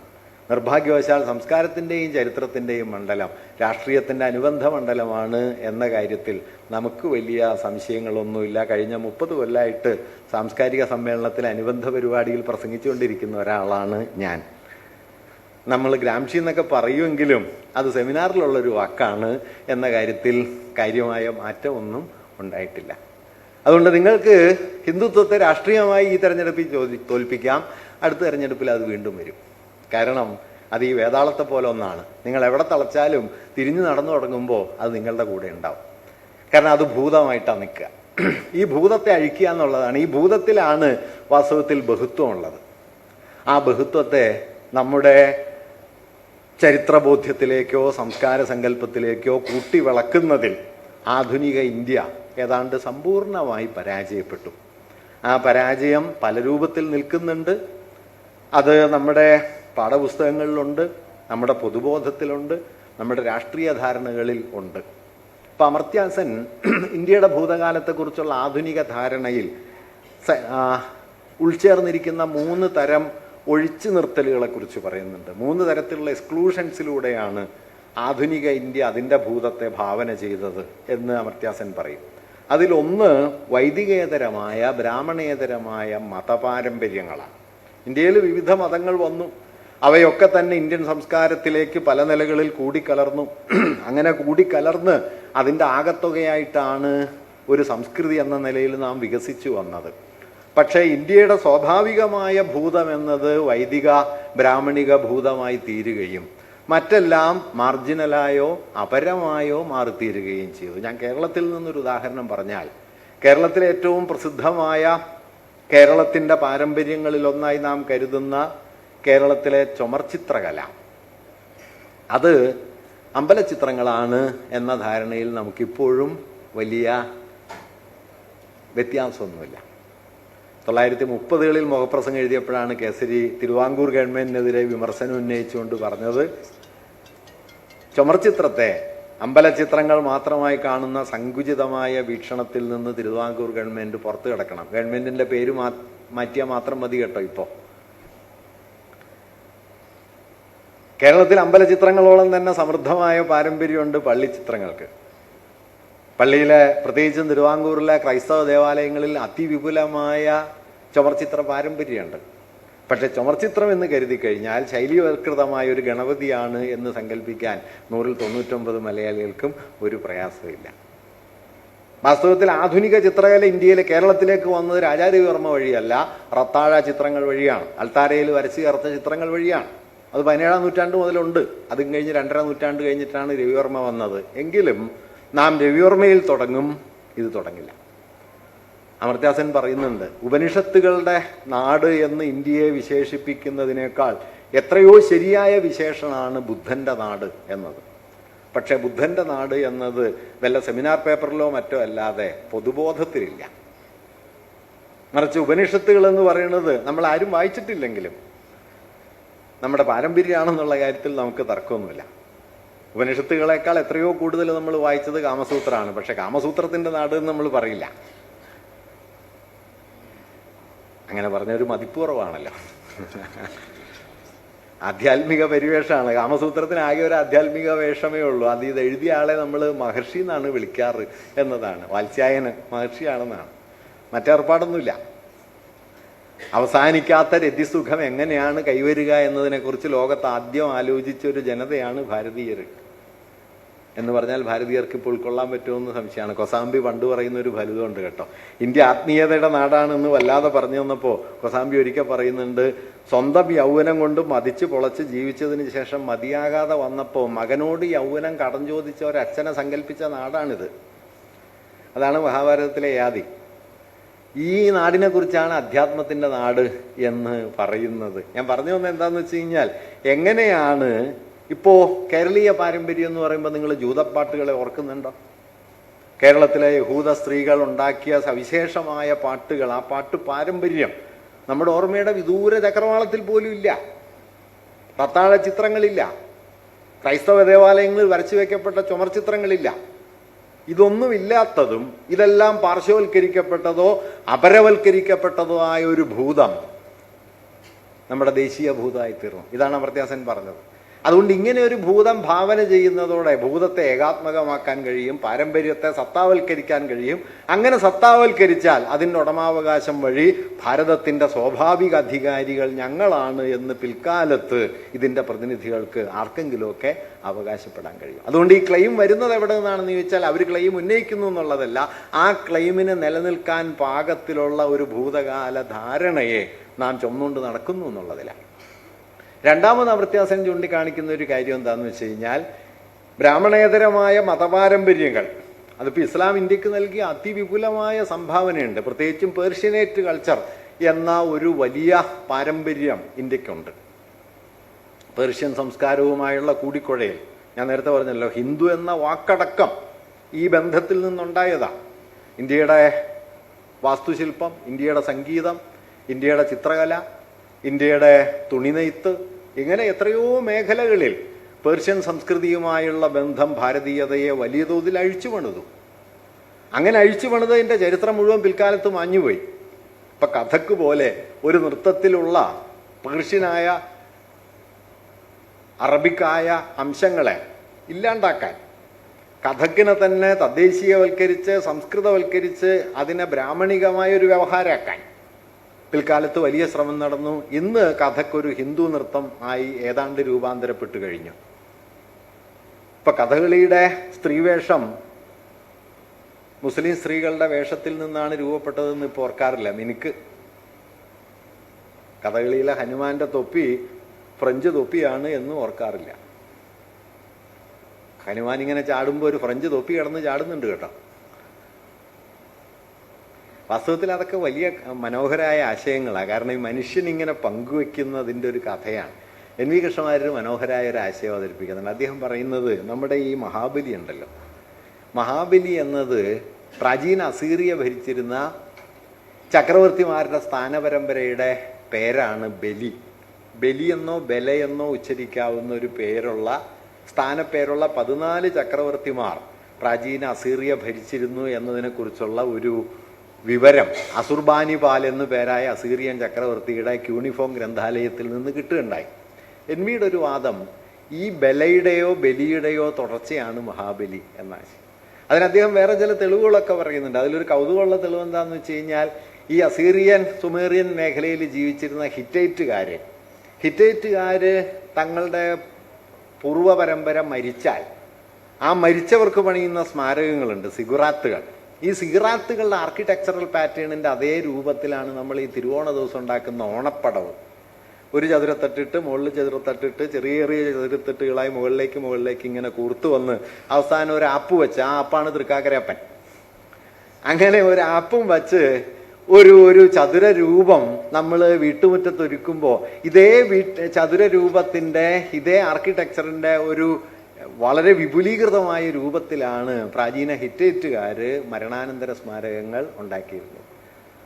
അപ്പൊ എന്തുകൊണ്ടാണ് 6000 കൊല്ലം മുമ്പ് യൂഫട്ടീസിനും ടൈഗ്രീസിനും ഇടയിൽ ജീവിച്ചിരുന്ന ഒരു ജനത രൂപപ്പെടുത്തിയ മരണാനന്തര സ്മാരകങ്ങളുടെ മിനിയേച്ചർ നമ്മുടെ വീട്ടുമുറ്റത്ത് തിരുവോണ നാളിൽ വരുന്നത് എന്ന് ചോദിച്ചാൽ ഒരുപക്ഷെ കേസരി പറയുന്ന ഒരു രസമുള്ള നിരീക്ഷണം, സാർവദേശീയത എന്നത് നിങ്ങൾ യൂറോപ്പിൽ പോകുമ്പോൾ ഉണ്ടാവുന്ന ഒരു സാധനത്തിൻ്റെ പേരല്ല, നിങ്ങൾ വീട്ടിലിരിക്കുമ്പോൾ അനുഭവിക്കുന്ന ഒന്നിൻ്റെ പേരാണ്. അദ്ദേഹം പറയുന്നുണ്ട്, കേരളത്തിലെ കളമെഴുത്തിലെ രേഖാസമ്പ്രദായം പേർഷ്യൻ അംഗചിത്രണ രീതിയിൽ നിന്ന് വികസിച്ചു വന്നതാണ്. പേർഷ്യൻ അംഗചിത്രണമാണ് നമ്മുടെ കളമെഴുത്തിലെ രേഖാചിത്രമായി തീർന്നത്, അതിലെ രേഖാസമ്പ്രദായമായി തീർന്നത് എന്ന് കേസരി പറയുന്നിടത്ത് നമ്മൾ മനസ്സിലാക്കേണ്ട ഒരു കാര്യം, അതുകൊണ്ട് വീട്ടുമുറ്റത്തൊരു കളം വരയ്ക്കുമ്പോൾ അതിൽ ധൂളി ചിത്രങ്ങൾ വരച്ച് നിറയ്ക്കുന്ന സമയത്ത് വാസ്തവത്തിൽ സാർവദേശീയമായ ഒരു ചിത്രഭാഷയിലേക്ക് നമ്മൾ കടന്നു നിൽക്കുന്നു എന്നതാണ്. നമ്മൾ മറിച്ച് കരുതുന്നത് യൂണിവേഴ്സൽ ആകണമെങ്കിൽ നമ്മൾ ഇവിടെ നിന്ന് വിമാനം കയറിയിട്ട് പാരീസിലെത്തണം എന്നാണ്. മറിച്ച് നമ്മുടെ വീട്ടിൽ, നമ്മുടെ പഞ്ചായത്തിൽ ഈ സാർവദേശീയതയുണ്ട് എന്നതാണ് ഒരു നിലയ്ക്ക് ഇതിനെ മനസ്സിലാക്കാനുള്ള എളുപ്പവഴി. ഞാൻ പറഞ്ഞു വരുന്നത് ഈ കലർപ്പിൻ്റെ ചരിത്രം, പങ്കുവയ്പ്പിൻ്റെ ചരിത്രം, അതിൽ തന്നെ സഹജമായി വൈവിധ്യപൂർണമായി നിലനിൽക്കുന്ന ഒരു നാഗരികതയുടെ ചരിത്രം നമ്മുടെ ഓർമ്മയിൽ നിന്ന് മാഞ്ഞുപോയി. അതിലൊന്നാമത്തെ വഴി ഈ പറഞ്ഞതായിരുന്നു. ഹൈന്ദവേതരമെന്നോ ബ്രാഹ്മണേതരമെന്നോ വിളിക്കാവുന്ന ഭൂതകാല പാരമ്പര്യങ്ങളെ ഒഴിവാക്കി. രണ്ടാമതായിട്ട് അമർത്യാസൻ ചൂണ്ടിക്കാണിക്കുന്ന ഒരു കാര്യം തദ്ദേശീയ ജ്ഞാന പാരമ്പര്യങ്ങൾ. ഇന്ത്യയിലെ വ്യത്യസ്ത സമൂഹ വിഭാഗങ്ങൾ വികസിപ്പിച്ചെടുത്ത വിജ്ഞാന വൈഭവങ്ങളെ പൊതുവിൽ ഇന്ത്യൻ എന്ന് മനസ്സിലാക്കാൻ നാം തയ്യാറായില്ല. ഇപ്പോ അജന്ത ദേശീയ ചിത്രകലയാണ്, ഇന്ത്യൻ ചിത്രകലയുടെ പ്രാരംഭസ്ഥാനമാണ് അജന്ത എന്ന് പറയുന്നവർ തന്നെ വർലിയെ ആദിവാസി ചിത്രകല എന്നാണ് പറയുക.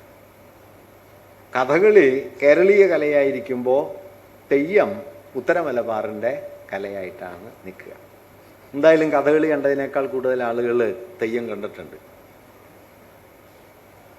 കഥകളിയേക്കാൾ വാസ്തവത്തിൽ കേരളീ എന്ന് വിളിക്കാവുന്നത് ആധുനിക ഘട്ടത്തിൽ എനിക്ക് തോന്നുന്നത് ഈ ചാളക്കറിയായിരിക്കും. കാരണം മരച്ചീനിയും ചാളക്കറിയും കൊണ്ടാണ് 20-ാം നൂറ്റാണ്ടിൽ മലയാളി കുറെ കാലം പിടിച്ചു നിന്നത്. ഇപ്പൊ ഹെറിറ്റേജ് ഫുഡായി, അത് വേറെ കാര്യം. ഈ ഹെറിറ്റേജിന്റെ ഒരു കല അതാണ് കേട്ടോ. എവിടെ നിന്നോ വന്ന് നിക്കക്കള്ളിയില്ലാതെ പട്ടിണി മൂത്ത സമയത്ത് ഇറക്കിക്കൊണ്ട് വന്ന് വളർത്തിയെടുത്ത് ദാരിദ്ര്യത്തിൽ കഴിഞ്ഞ ഒരു സാധനമാണ്, സഹായിച്ച ഒരു സാധനമാണ് ഈ മരച്ചീനി എന്ന് പറയുന്നത്. ഇപ്പൊ പുട്ട് നിങ്ങൾക്കറിയോ? പുട്ട് വിദേശ ഭക്ഷണമായിരുന്നു 19-ാം നൂറ്റാണ്ട് ഒടുവിൽ. 20-ാം നൂറ്റാണ്ടിൻ്റെ ആദ്യമൊന്നും മേൽജാതി ഹിന്ദുക്കൾ പുട്ട് കഴിക്കില്ല. പീഡിയ പലഹാരം എന്ന് പറഞ്ഞിട്ടും പുറത്തു നിന്ന് വന്ന ഭക്ഷണം എന്ന നിലയ്ക്കും ആഭിജാത്യം ഇല്ലാത്തതുകൊണ്ട് അടയാ കഴിക്കുക. ഇപ്പൊ ഹെറിറ്റേജ് ഫുഡാണ്. ഇതാണ് പൈതൃകം. ഞാനത് കുറ്റമായിട്ടൊന്നും പറയണതല്ല, ഇതാണ് പൈതൃകം. നമ്മൾ എന്താണോ പൈതൃകമായിട്ട് സങ്കല്പിക്കുന്നത് അതാണ് പൈതൃകം. എൻ്റെ ഉപ്പുപ്പാക്കൊരു ആന ഉണ്ടായിരുന്നു എന്നുള്ളതിൻ്റെ പേരാണ് ഈ പൈതൃകം എന്നുള്ളത്. അതറിയുള്ളൂ. അപ്പൊ ഈ തദ്ദേശീയ പാരമ്പര്യങ്ങൾ, വ്യത്യസ്ത സമൂഹ വിഭാഗങ്ങൾ വികസിപ്പിച്ചെടുത്ത തദ്ദേശീയമായ ജ്ഞാനവൈഭവങ്ങളുടെ പാരമ്പര്യത്തെ ദേശീയ പാരമ്പര്യം എന്ന നിലയിൽ കാണാതിരിക്കുകയും അവയെ പാർശ്വവൽക്കരിക്കുകയും ചെയ്തു. ഇതാണ് രണ്ടാമത് സംഭവിച്ചൊരു കാര്യം.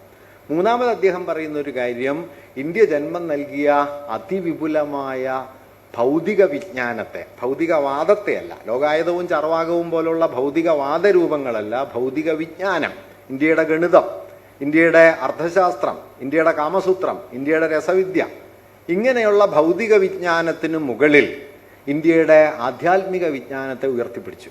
അതുകൊണ്ട് ഉപനിഷത്ത് ഇന്ത്യൻ ദേശീയ പാരമ്പര്യമായ സമയത്ത്, ശങ്കരൻ എല്ലാവരുടെ ഓർമ്മയിൽ ഇപ്പോഴും ബാക്കിയുള്ള സമയത്ത്, വടശ്ശേരി പരമേശ്വരൻ എന്ന് പറയുന്നത് ആരുടെയും ഓർമ്മയിൽ ഇല്ലാണ്ടായിപ്പോയി.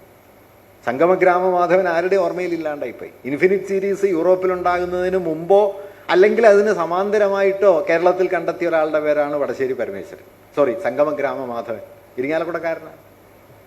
18-ാം നൂറ്റാണ്ടിൽ ഇന്ന് ബിരുദ നിലവാരത്തിലുള്ള ട്രിഗണോമെട്രിയുടെ എല്ലാ തത്വങ്ങളും തിരൂരിരുന്ന് നിർദ്ധാരണം ചെയ്ത ഒരാളായിരുന്നു നീലകണ്ഠ സോമയാജി. ഈ നീലകണ്ഠ സോമയാജിയോ വടശ്ശേരി പരമേശ്വരനോ സംഗമഗ്രാമമാധവനോ ഭാസ്കരൻ 1ഉം 2ഉമോ ഒന്നും നമ്മുടെ ഓർമ്മയിലില്ല. ആര്യഭടൻ പോലും ഇല്ല. വാസ്തവത്തിൽ 16-ാം നൂറ്റാണ്ടിൽ കോപ്പർനിക്കസ് ഭൂമി സൂര്യനെ ചുറ്റിക്കറങ്ങുകയാണ് എന്ന് കോപ്പർനിക്കസ് കണ്ടെത്തുന്നതിനും ഏതാണ്ട് 1000 കൊല്ലം മുമ്പ് സമാനമായ ആശയം ആര്യഭടൻ നിർദ്ദേശിക്കുന്നുണ്ട്. ഞാനിതൊന്നും ഇപ്പം അധികം പറയാറില്ല കേട്ടോ, കാരണം എല്ലാം ഈ പഞ്ചായത്തിലാണെന്ന് പറയുന്നൊരു സൂക്കേട് വരുമല്ലോ. അതുകൊണ്ട് ഇതിപ്പോൾ നിങ്ങളോടായതുകൊണ്ട് പറഞ്ഞതാണ്. ആര്യഭടീയത്തിൻ്റെ ഗോളവാദത്തിലെ 9ാമത്തെ ശ്ലോകത്തിൽ ആര്യഭടൻ പറയുന്നത്, നിങ്ങളൊരു തോണിയിൽ കയറി പുഴയിലൂടെ സഞ്ചരിക്കുമ്പോൾ നദീതീരത്തെ സസ്യലതാദികൾ അനങ്ങുന്നതായും നിങ്ങൾ അനങ്ങാതെ നിൽക്കുന്നതായും എങ്ങനെയാണോ തോന്നുന്നത്, അതുപോലെയാണ് സൂര്യൻ ഭൂമിയെ ചുറ്റിക്കറങ്ങുന്നതായും ഭൂമി നിശ്ചലമായി നിൽക്കുന്നതായും നിങ്ങൾക്ക് തോന്നുന്നത്. AD 499. കോപ്പർനിക്കസ് ജനിക്കാനും മരിക്കാനും പിന്നെ 1100 കൊല്ലം കഴിയണം. ഈ ആര്യഭടീയത്തിൻ്റെ പാരമ്പര്യം, ത്രികോണമിതിയുടെ പാരമ്പര്യം, അനന്തശ്രേണിയുടെ പാരമ്പര്യം, രസവിദ്യയുടെ പാരമ്പര്യം, തുരുമ്പിക്കാത്ത ഇരുമ്പ് കുത്തബ് മിനാറിനടുത്ത് ഇപ്പോഴും നിൽക്കുന്നു. അങ്ങനെ കെമിസ്ട്രിയുടെ പാരമ്പര്യം, ഇങ്ങനെയുള്ള ഭൗതിക വിജ്ഞാനത്തിൻ്റെ വലിയ പാരമ്പര്യം. ഒരുപക്ഷെ ആദ്യത്തെ ലൈംഗിക വിജ്ഞാന ഗ്രന്ഥമാണ് കാമസൂത്രം. ക്രിസ്തുവർഷം 2ാം നൂറ്റാണ്ട് മുതൽ 9ാം നൂറ്റാണ്ട് വരെ അഭംഗുരമായി ഇന്ത്യയിൽ നിലനിന്നിരുന്ന ലൈംഗിക വിജ്ഞാനത്തിൻ്റെ അറിവുകളെ മുഴുവൻ ക്രോഡീകരിച്ച ആദ്യത്തെ വലിയ ടെക്സ്റ്റായിരുന്നു അത്. ധാരാളം ടെക്സ്റ്റുകൾ ആ സമയത്ത് ഇറങ്ങുന്നുണ്ട്. പക്ഷെ നമ്മൾ എപ്പോഴെങ്കിലും ഇന്ത്യയുടെ വിജ്ഞാന പാരമ്പര്യത്തിൻ്റെ ചരിത്രത്തിൽ കാമസൂത്ര പാരമ്പര്യത്തെ പെടുത്തില്ല, മറിച്ച് ഉപനിഷത്ത് പെടും. ഇപ്പം പറഞ്ഞു വന്നത് എന്താണെന്ന് വെച്ച് കഴിഞ്ഞാൽ, ഭൗതിക വിജ്ഞാന പാരമ്പര്യത്തെയും തദ്ദേശീയ ജ്ഞാന പാരമ്പര്യങ്ങളെയും വൈദികേതര മതപാരമ്പര്യങ്ങളെയും ഇന്ത്യയുടെ പൊതുപാരമ്പര്യത്തിൽ നിന്ന് പുറത്താക്കിയതോടെ, അഥവാ പാർശ്വവൽക്കരിച്ചതോടെ ഇന്ത്യൻ ഭൂതകാലത്തെ സത്താവൽക്കരിക്കുന്ന ഒരു വലിയ പണി വാസ്തവത്തിൽ ഇന്ത്യ ചരിത്രത്തിൽ അരങ്ങേറുകയുണ്ടായി. അതിലേറ്റവും വലിയ ക്ലാസിക്കൽ അട്ടിമറിയുടെ ഉദാഹരണം നമ്മുടെ ഭരതനാട്യത്തിൻ്റെ കഥയാണ്.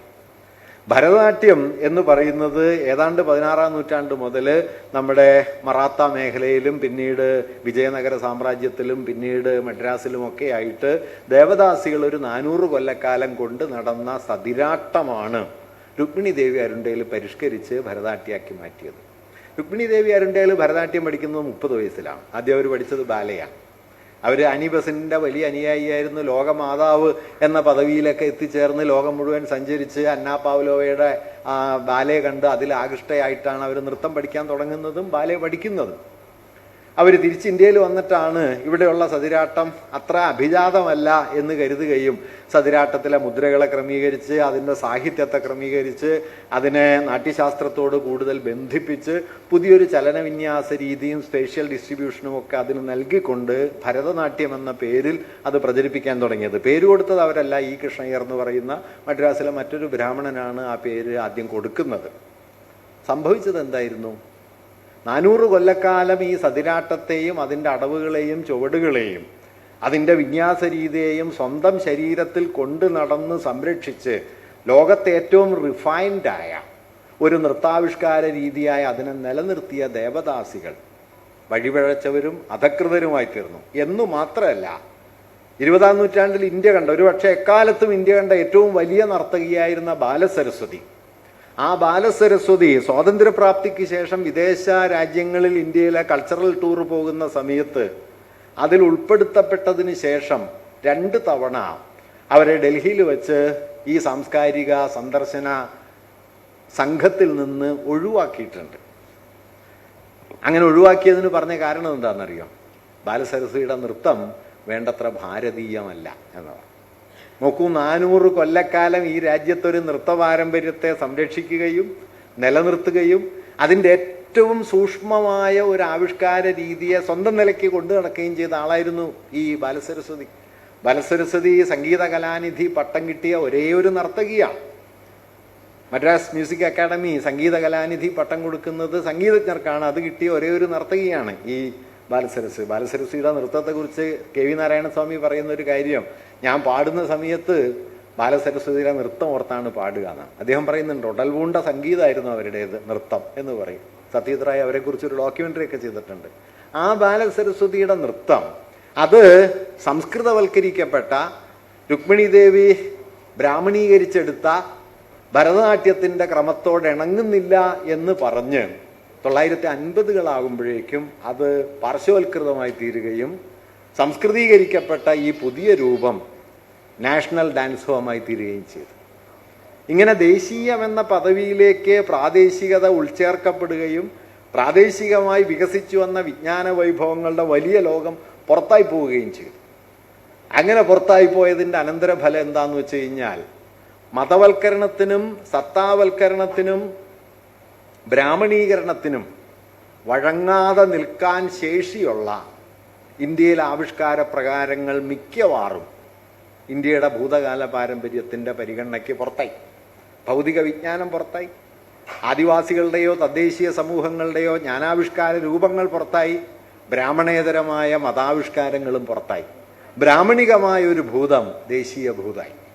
ഇങ്ങനെ ബ്രാഹ്മണികമായൊരു ഭൂതം ദേശീയ ഭൂതമായി തീർന്നു എന്ന് മാത്രമല്ല, ആ ദേശീയ ഭൂതത്തെ നാം നമ്മുടെ ഔദ്യോഗികമായ ഭാഷയിലും പദാവലികളിലും ഒക്കെ ആവിഷ്കരിക്കുകയും ഇന്ത്യയുടെ സ്വാഭാവിക പാരമ്പര്യമായിട്ട് അതിനെ മാറ്റി തീർക്കുകയും ചെയ്യും. അതുകൊണ്ട് വാസ്തവത്തിൽ ഇന്ത്യയുടെ ഭൂതകാലത്തിൽ അതിപ്രബലമായി നിൽക്കുന്ന അതിശക്തമായിരിക്കുന്ന വ്യത്യസ്ത ധാരകൾ, ഈ ധാരകൾ തമ്മിൽ ധാരാളം കൊടുക്കൽ വാങ്ങലുകളുണ്ട്. ഇപ്പം ഹിന്ദുസ്ഥാനിയിലെ ബന്ദിഷുകളെ കുറിച്ച് സംഗീതജ്ഞന്മാരിൽ ചിലർ പറയുന്നൊരു കാര്യം, ഹിന്ദുസ്ഥാനി സംഗീതത്തിൻ്റെ ആലാപന രീതിയെക്കുറിച്ച് തന്നെ അവരിൽ ചിലർ പറയുന്ന കാര്യം, ഹിന്ദുസ്ഥാനി നിങ്ങൾക്കറിയാലോ, കർണാടക സംഗീതം പാടുന്ന പോലെയല്ല. പദത്തെ അർത്ഥത്തിൽ നിന്ന് ശബ്ദത്തിലേക്ക് രൂപാന്തരപ്പെടുത്തിയ പാടുക. ഹിന്ദുസ്ഥാനി കേട്ടാൽ അറിയാം, നിങ്ങൾക്കതിൽ ഏത് വാക്കാണ് പാടുന്നതെന്ന് അറിയാൻ പറ്റില്ല. നേരത്തെ അറിയാമെങ്കിൽ മാത്രമാണ് ഇത് ഇന്നതാണെന്ന് മനസ്സിലാകാൻ പറ്റുള്ളൂ. അല്ലെങ്കിൽ ശബ്ദമാണ്, വാക്കിനെ അർത്ഥത്തെ ഇങ്ങനെ പരത്തി പരത്തി ശബ്ദമാക്കി മാറ്റും. ഈ അർത്ഥത്തെ ശബ്ദത്തിലേക്ക് പരത്തുന്ന ഈ ആലാപന രീതി ഹിന്ദുസ്ഥാനിയിൽ എങ്ങനെ വികസിച്ചു വന്നു എന്നതിന് സംഗീത ചരിത്രകാരന്മാർ നൽകുന്ന ഒരു വിശദീകരണം, ഹിന്ദുസ്ഥാനി സംഗീതത്തിലെ കൃതികൾ എഴുതുന്നത് ഏറിയ പങ്കും ഹിന്ദുക്കളാണ്. അവർക്ക് ഈശ്വരൻ സ്വരൂപിയാണ്, രൂപമുള്ളവന്. പക്ഷെ ഹിന്ദുസ്ഥാനി സംഗീതത്തിൻ്റെ പ്രയോക്താക്കളിൽ വലിയൊരു പങ്ക് ഉസ്താദുമാരാണ്. ഉസ്താദുമാർക്ക് ഈശ്വരൻ സ്വരൂപിയല്ല. അപ്പം സ്വരൂപിയായ ഈശ്വരനെ പ്രകീർത്തിക്കുന്ന ഒരു കൃതി ആലപിക്കുന്ന ഒരു മുസ്ലിം ഗായകൻ, അയാൾ ഈ രൂപമുള്ള ദൈവത്തെ തൻ്റെ ആലാപനത്തിലൂടെ രൂപരഹിതനാക്കി തീർക്കുന്നു. ഈ രൂപരാഹിത്യമാണ് ഹിന്ദുസ്ഥാനിയുടെ ആലാപനത്തെ നിർണയിച്ച സുപ്രധാനമായൊരു തലം എന്ന് ചൂണ്ടിക്കാണിക്കുന്നു. നോക്കൂ, ഒരു ആലാപന രീതി അതിൽ തന്നെ എങ്ങനെയാണ് ഈ വൈവിധ്യങ്ങളെ സന്നിവേശിപ്പിക്കുന്നത് എന്നതിൻ്റെ ഒരു വിശദീകരണമാണ്. പക്ഷെ പിന്നീട് എന്ത് സംഭവിച്ചു? 20-ാം നൂറ്റാണ്ടിൻ്റെ തുടക്കത്തിൽ ഹിന്ദുസ്ഥാനി സംഗീതത്തിൻ്റെ പാരമ്പര്യത്തെ ആധുനികമാക്കാൻ 2 ശ്രമങ്ങൾ നടന്നു. വിഷ്ണു ദിഗംബർ പലൂസ്കർ എന്നുപേരായ ഗന്ധർവ മഹാവിദ്യാലയമൊക്കെ സ്ഥാപിച്ച സംഗീതജ്ഞൻ ഒരു ഭാഗത്ത്, വിഷ്ണുനാരായൺ ഭട്കാണ്ഡെ എന്നുപേരായ മറ്റൊരു സംഗീതജ്ഞൻ മറ്റൊരു ഭാഗത്ത്. ഭട്കാണ്ഡെ പാശ്ചാത്യ ക്ലാസിക്കൽ സംഗീതത്തിൻ്റെ നൊട്ടേഷൻ സമ്പ്രദായത്തിലേക്ക് ഹിന്ദുസ്ഥാനിയെ കൊണ്ടുവന്ന് ഹിന്ദുസ്ഥാനിയുടെ ആലാപനക്രമത്തെ ചിട്ടപ്പെടുത്താനാണ് ശ്രമിച്ചതെങ്കിൽ പലൂസ്കർ എന്ന് പറയുന്ന സംഗീതജ്ഞൻ പഴയ ഗുരുകുല സമ്പ്രദായത്തിലേക്ക് ഹിന്ദുസ്ഥാനിയെ കൊണ്ടുപോവുകയും ഏതെങ്കിലും ഒരു ഗുരുവിൻ്റെ കീഴിലുള്ള ചിട്ടപ്പെട്ട ഒരു ആലാപന രീതി എന്ന നിലയിലേക്ക് അതിനെ ഗുരുകുല പാരമ്പര്യവുമായിട്ട് കൂട്ടിയിണക്കുകയും ചെയ്തു. പലൂസ്കറുടെ ശ്രമം വിജയിച്ചു. പലൂസ്കറുടെ ശിഷ്യനായിട്ടുള്ള നാരായൺ ഖരെ എന്നുപേരായ ഒരാളെയാണ് ഗാന്ധി സബർമതി ആശ്രയത്തിലേക്ക് ക്ഷണിച്ചു വരുത്തുകയും ആ സബർമതിയിലെ ഭജനാവലിക്ക് രൂപം നൽകുകയും ഒക്കെ ചെയ്തത്. അങ്ങനെ വന്നപ്പോൾ എന്തു പറ്റിയെന്ന് വെച്ച് കഴിഞ്ഞാൽ, ഉസ്താദുമാരുടെ പാരമ്പര്യത്തിൽ നിന്ന് പലൂസ്കർ ജന്മം നൽകിയ സവിശേഷമായ ഗന്ധർവ മഹാവിദ്യാലയം വഴി വികസിച്ചു വന്ന ഒട്ടൊക്കെ ബ്രാഹ്മണികവൽക്കരിക്കപ്പെട്ട ഒരു പാരമ്പര്യത്തിലേക്ക് ഹിന്ദുസ്ഥാനിയുടെ ട്രഡീഷൻ നീങ്ങിപ്പോവുണ്ടായി. അങ്ങനെ നീങ്ങിപ്പോയതോടെ ഇതിൻ്റെ വൈവിധ്യപൂർണമായ നിലനിൽപ്പ് റദ്ദായി. ഞാൻ പറഞ്ഞു വന്നത്, ഒരു പാരമ്പര്യത്തിൽ പല സ്വരങ്ങൾ ഉണ്ടായിരുന്നതിൽ ഒരു സ്വരം തുടർന്നു, മറ്റെല്ലാം പിൻവാങ്ങി. കേരളീയ ചുമർചിത്രത്തിൽ ക്രൈസ്തവ ദേവാലയങ്ങളിലെ ചുമർചിത്രങ്ങൾ ഉണ്ടായിരുന്നെങ്കിലും അമ്പലചിത്രങ്ങൾ അവിടെ ആധിപത്യം നേടി. ഇന്ത്യയുടെ ചിത്രകലാ പാരമ്പര്യത്തിൽ അജന്ത പോലെ വർളിയും ഉണ്ടായിരുന്നെങ്കിലും വർളി പിൻവാങ്ങുകയും അജന്ത അവശേഷിക്കുകയും ചെയ്തു. ഇങ്ങനെ ബഹുത്വത്തിൻ്റെ മുദ്രകളെ സംസ്കാരത്തിൻ്റെ മണ്ഡലത്തിൽ നിന്ന് പതിയെ പതിയെ പതിയെ തേച്ചുമാച്ച് ഭൂതകാലത്തെ അപ്പാടെ തന്നെ ഒരു ഏകാത്മക സ്വത്വത്തിലേക്ക് കൊണ്ടുവരാൻ കഴിയുന്ന നിലയിലാണ് വാസ്തവത്തിൽ നമ്മുടെ ഭൂതം ഭാവന ചെയ്യപ്പെട്ടത് എന്നും ആ ഭൂതഭാവനയാണ് വാസ്തവത്തിൽ ഹിന്ദുത്വത്തിൻ്റെ ഏറ്റവും വലിയ രാഷ്ട്രീയ മൂലധനമെന്നും നാം മനസ്സിലാക്കേണ്ടതുണ്ട്. ഇതാ അമർത്യാസൻ ചൂണ്ടിക്കാണിക്കുന്ന ഒരു കാര്യമാണ്. അമർത്യാസന് മുമ്പ് ഇതൊക്കെ പലരും ചൂണ്ടിക്കാണിച്ചിട്ടുണ്ട് കേട്ടോ. അതുപോലെ തന്നെ ഇന്ത്യയുടെ ഭൂതകാലത്തെ മതാടിസ്ഥാനത്തിൽ കാണാനും വർഗീയവാദികൾ സാമ്രാജ്യത്വവാദികൾ ഉണ്ടാക്കിയ ഹൈന്ദവ ഭൂതകാലം, മധ്യകാലത്തെ ഇസ്ലാമിക ഭൂതകാലം, പിന്നീട് വന്ന ബ്രിട്ടീഷ് ഭൂതകാലം എന്നൊക്കെയുള്ള വിഭജനം, ആ വിഭജനം ഇപ്പോഴും മാറ്റമില്ലാതെ തുടരുന്നു. ക്രിസ്തുവർഷം 12-ാം നൂറ്റാണ്ട് വരെയുള്ള കാലം ഏൻഷ്യൻ്റ് ഇന്ത്യ എന്നും 12 മുതൽ 18 വരെയുള്ള നൂറ്റാണ്ട് കാലം മിഡീവൽ ഇന്ത്യ എന്നും പിന്നീട് ഇങ്ങോട്ടുള്ള കാലം മോഡേൺ ഇന്ത്യ എന്നും ഒക്കെ വിഭജിക്കപ്പെടുന്നു. വാസ്തവത്തിൽ ഈ വിഭജനം തുടങ്ങി വയ്ക്കുന്നത് നമ്മുടെ സർ ജെയിംസ് മിൽ എന്നു പേരായ ബ്രിട്ടീഷ് ചരിത്രകാരനാണ്. 1818 അദ്ദേഹം എഴുതിയ ഗ്രന്ഥമാണ് ഹിസ്റ്ററി ഓഫ് ബ്രിട്ടീഷ് ഇന്ത്യ. ഇതേ കാലത്ത് തന്നെ മറ്റൊരാൾ ഇന്ത്യയുടെ ചരിത്രം എഴുതുന്നുണ്ട്. മാക്സ് മുള്ളറാണ് India what can it teaches എന്ന് അദ്ദേഹം ഒരു ഗ്രന്ഥം എഴുതുന്നു. ഈ 2 ഗ്രന്ഥങ്ങൾ വളരെ പ്രധാനപ്പെട്ടതാണ്. മാക്സ് മുള്ളറുടെ ഒരു പ്രാധാന്യം എന്താണെന്ന് വെച്ച് കഴിഞ്ഞാൽ, മാക്സ് മുള്ളറുടെ ഒരു കൗതുകം എന്താണെന്ന് വെച്ചാൽ ഇന്ത്യയോട് വലിയ സ്നേഹമുള്ള ആളായിരുന്നു. ഓക്സ്ഫോർഡ് സർവകലാശാലയിലെ സംസ്കൃത പ്രൊഫസറായിരുന്നു അദ്ദേഹം. സംസ്കൃതത്തോടുള്ള സ്നേഹം വർദ്ധിച്ച് അദ്ദേഹം തൻ്റെ പേര് തന്നെ സംസ്കൃതത്തിലാക്കി തീർക്കുകയും മാക്സ് മുള്ളർ എന്ന പേര് മോക്ഷമൂലൻ എന്നാക്കി മാറ്റുകയും ചെയ്ത ആളാണ് മാക്സ് മുള്ളർ. നിങ്ങൾക്കൊക്കെ പരീക്ഷിക്കാവുന്നതാണ് കേട്ടോ, പിടിച്ചു നിൽക്കാനുള്ളൊരു വഴിയാണ് മോക്ഷമൂലൻ എന്നൊക്കെ ആക്കുകയുണ്ടായി. ഇങ്ങനെയൊക്കെ ചെയ്ത ആളാണ് മാക്സ് മുള്ളറാണ്. വാസ്തവത്തിൽ ഇന്ത്യയുടെ ഭൂതകാലത്തെ മുഴുവൻ സുവർണമായ ഒരു ആത്മീയ ശോഭയിലേക്ക് സന്നിവേശിപ്പിക്കുന്നതിന് തുടക്കം കുറിച്ച ആളുകളിൽ ഒരാൾ. കുറേ പേരുണ്ട്.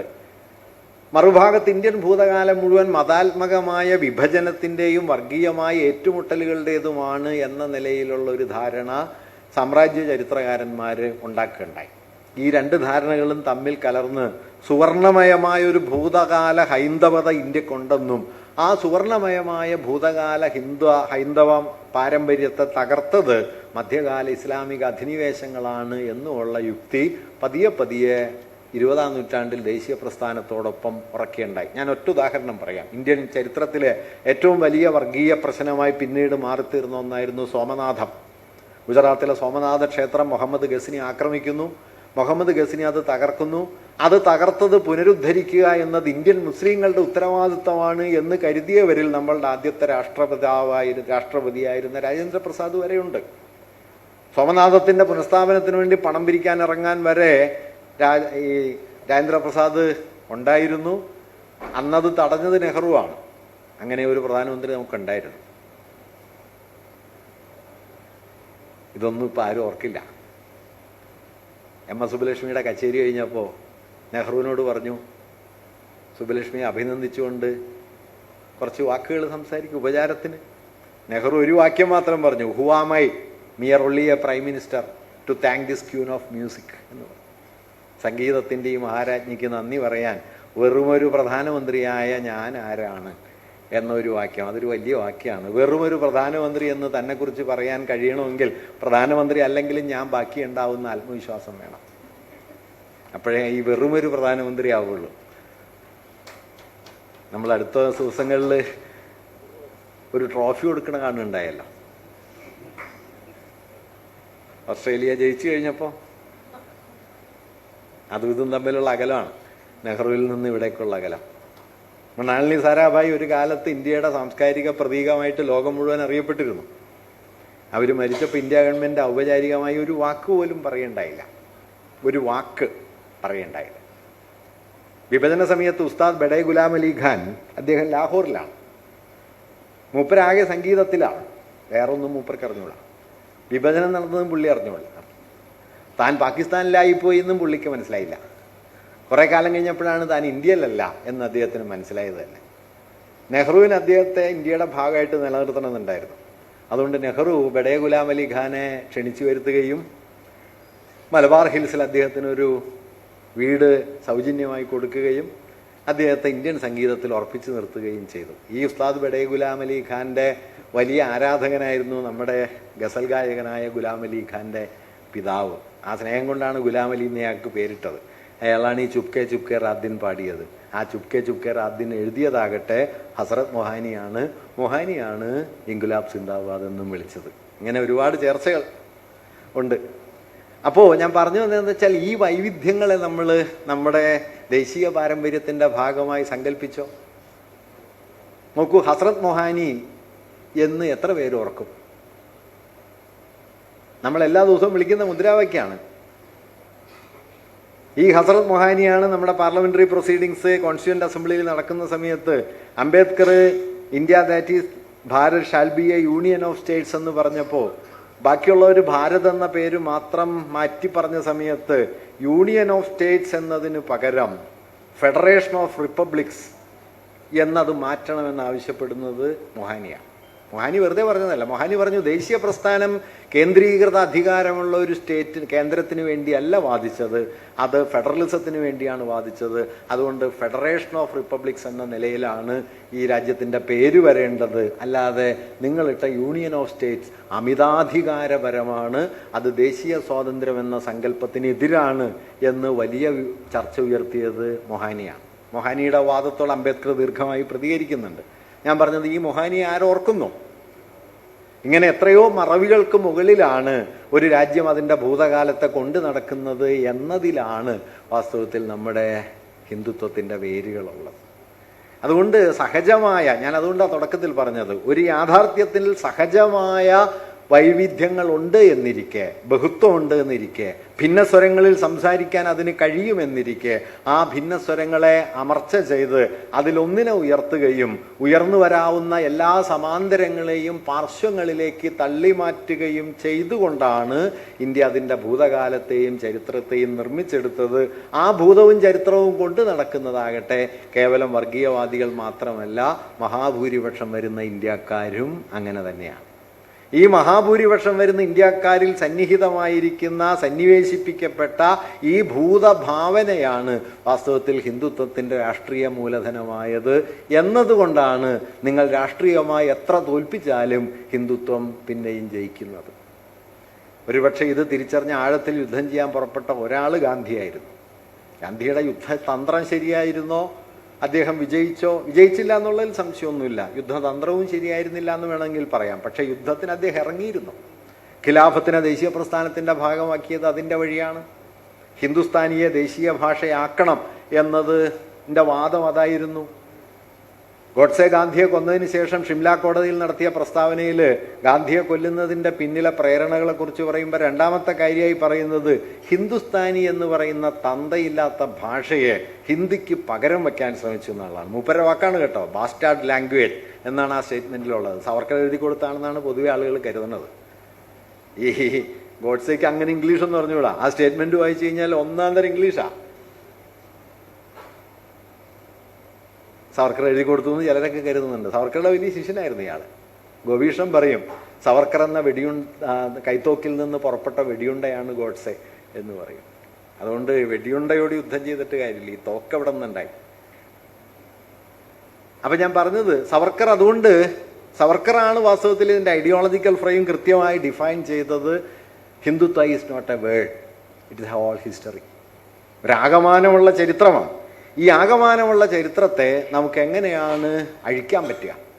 വാസ്തവത്തിൽ ഇന്ത്യയിലെ മതനിരപേക്ഷ പ്രവർത്തനങ്ങൾ മിക്കവാറും ദുർബലപ്പെട്ടു നിൽക്കുന്ന, പരാജയപ്പെട്ടു പോയ ഒരു സ്ഥാനം ഇന്ത്യൻ ഭൂതകാലത്തെ അതിൻ്റെ ബഹുത്വത്തിലേക്ക് മടക്കി കൊണ്ടുവരുന്നതിലാണ് എന്നാണ് ഞാൻ കരുതുന്നത്. രാഷ്ട്രീയമായി മാത്രം ചെറുക്കാൻ കഴിയുന്ന ഒരു കാര്യമേ അല്ല ഹിന്ദുത്വം.